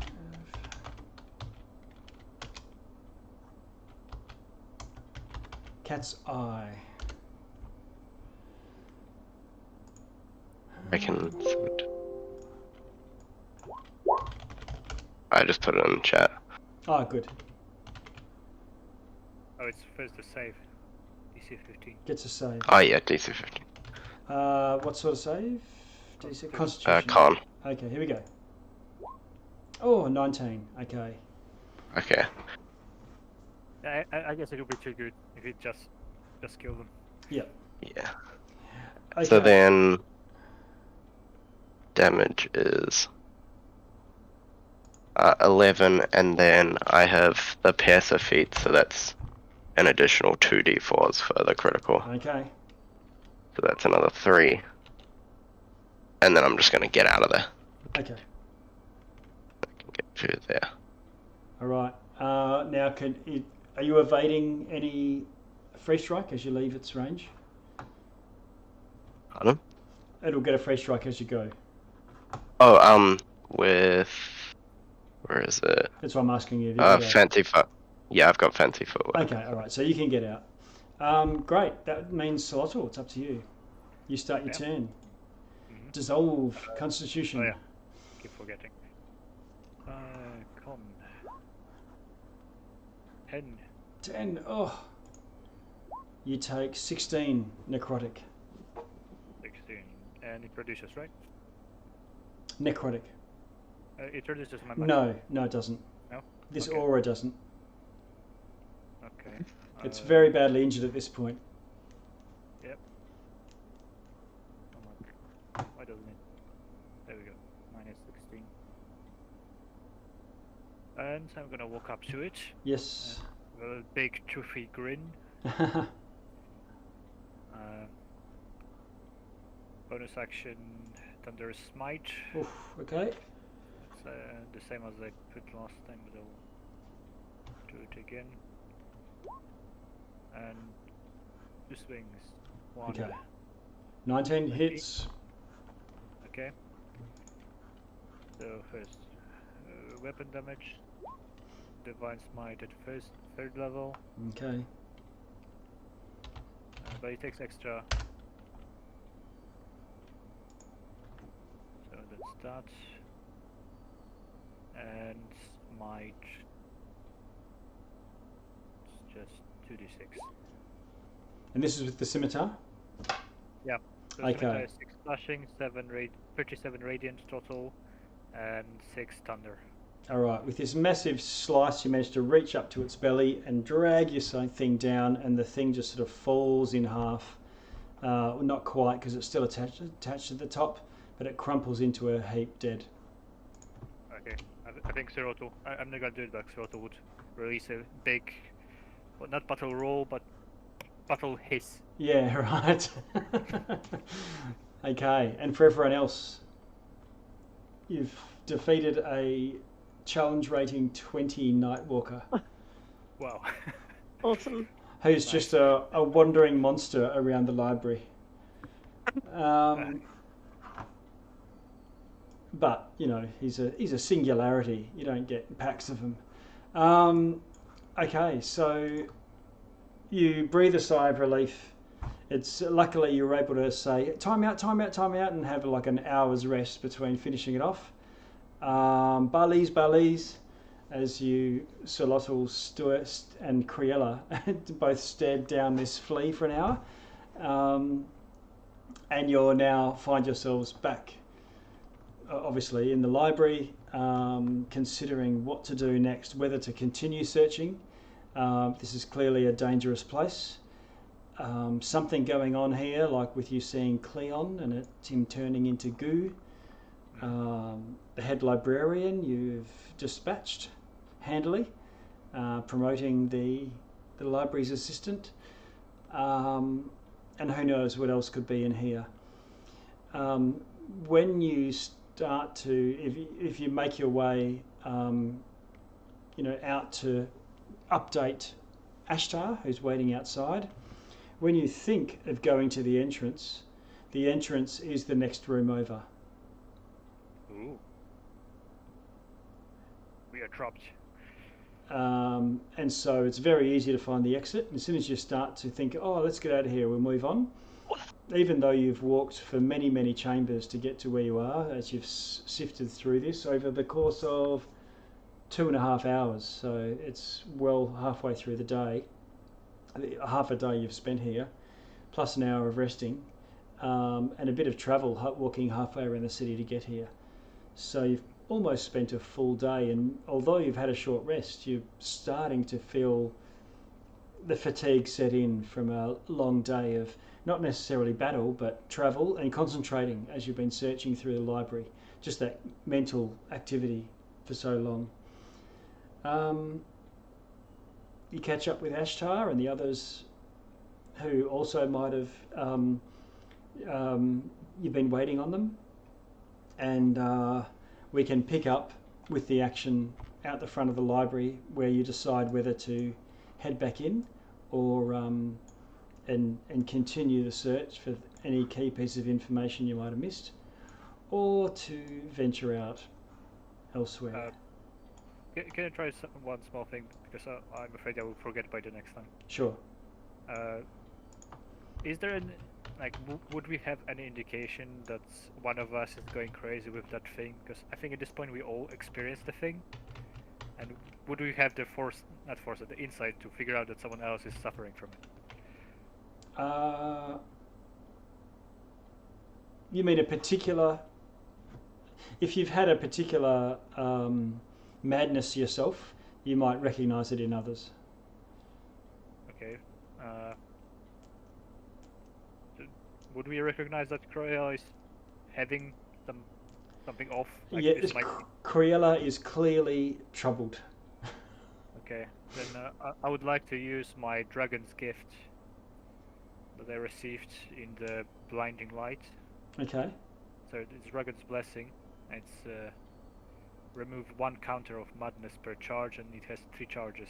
Okay. So I'd like to remove 3 counters of madness from Crayola. Okay. Nice. So, awesome. So you can decide which 3 features you ditch, Criella.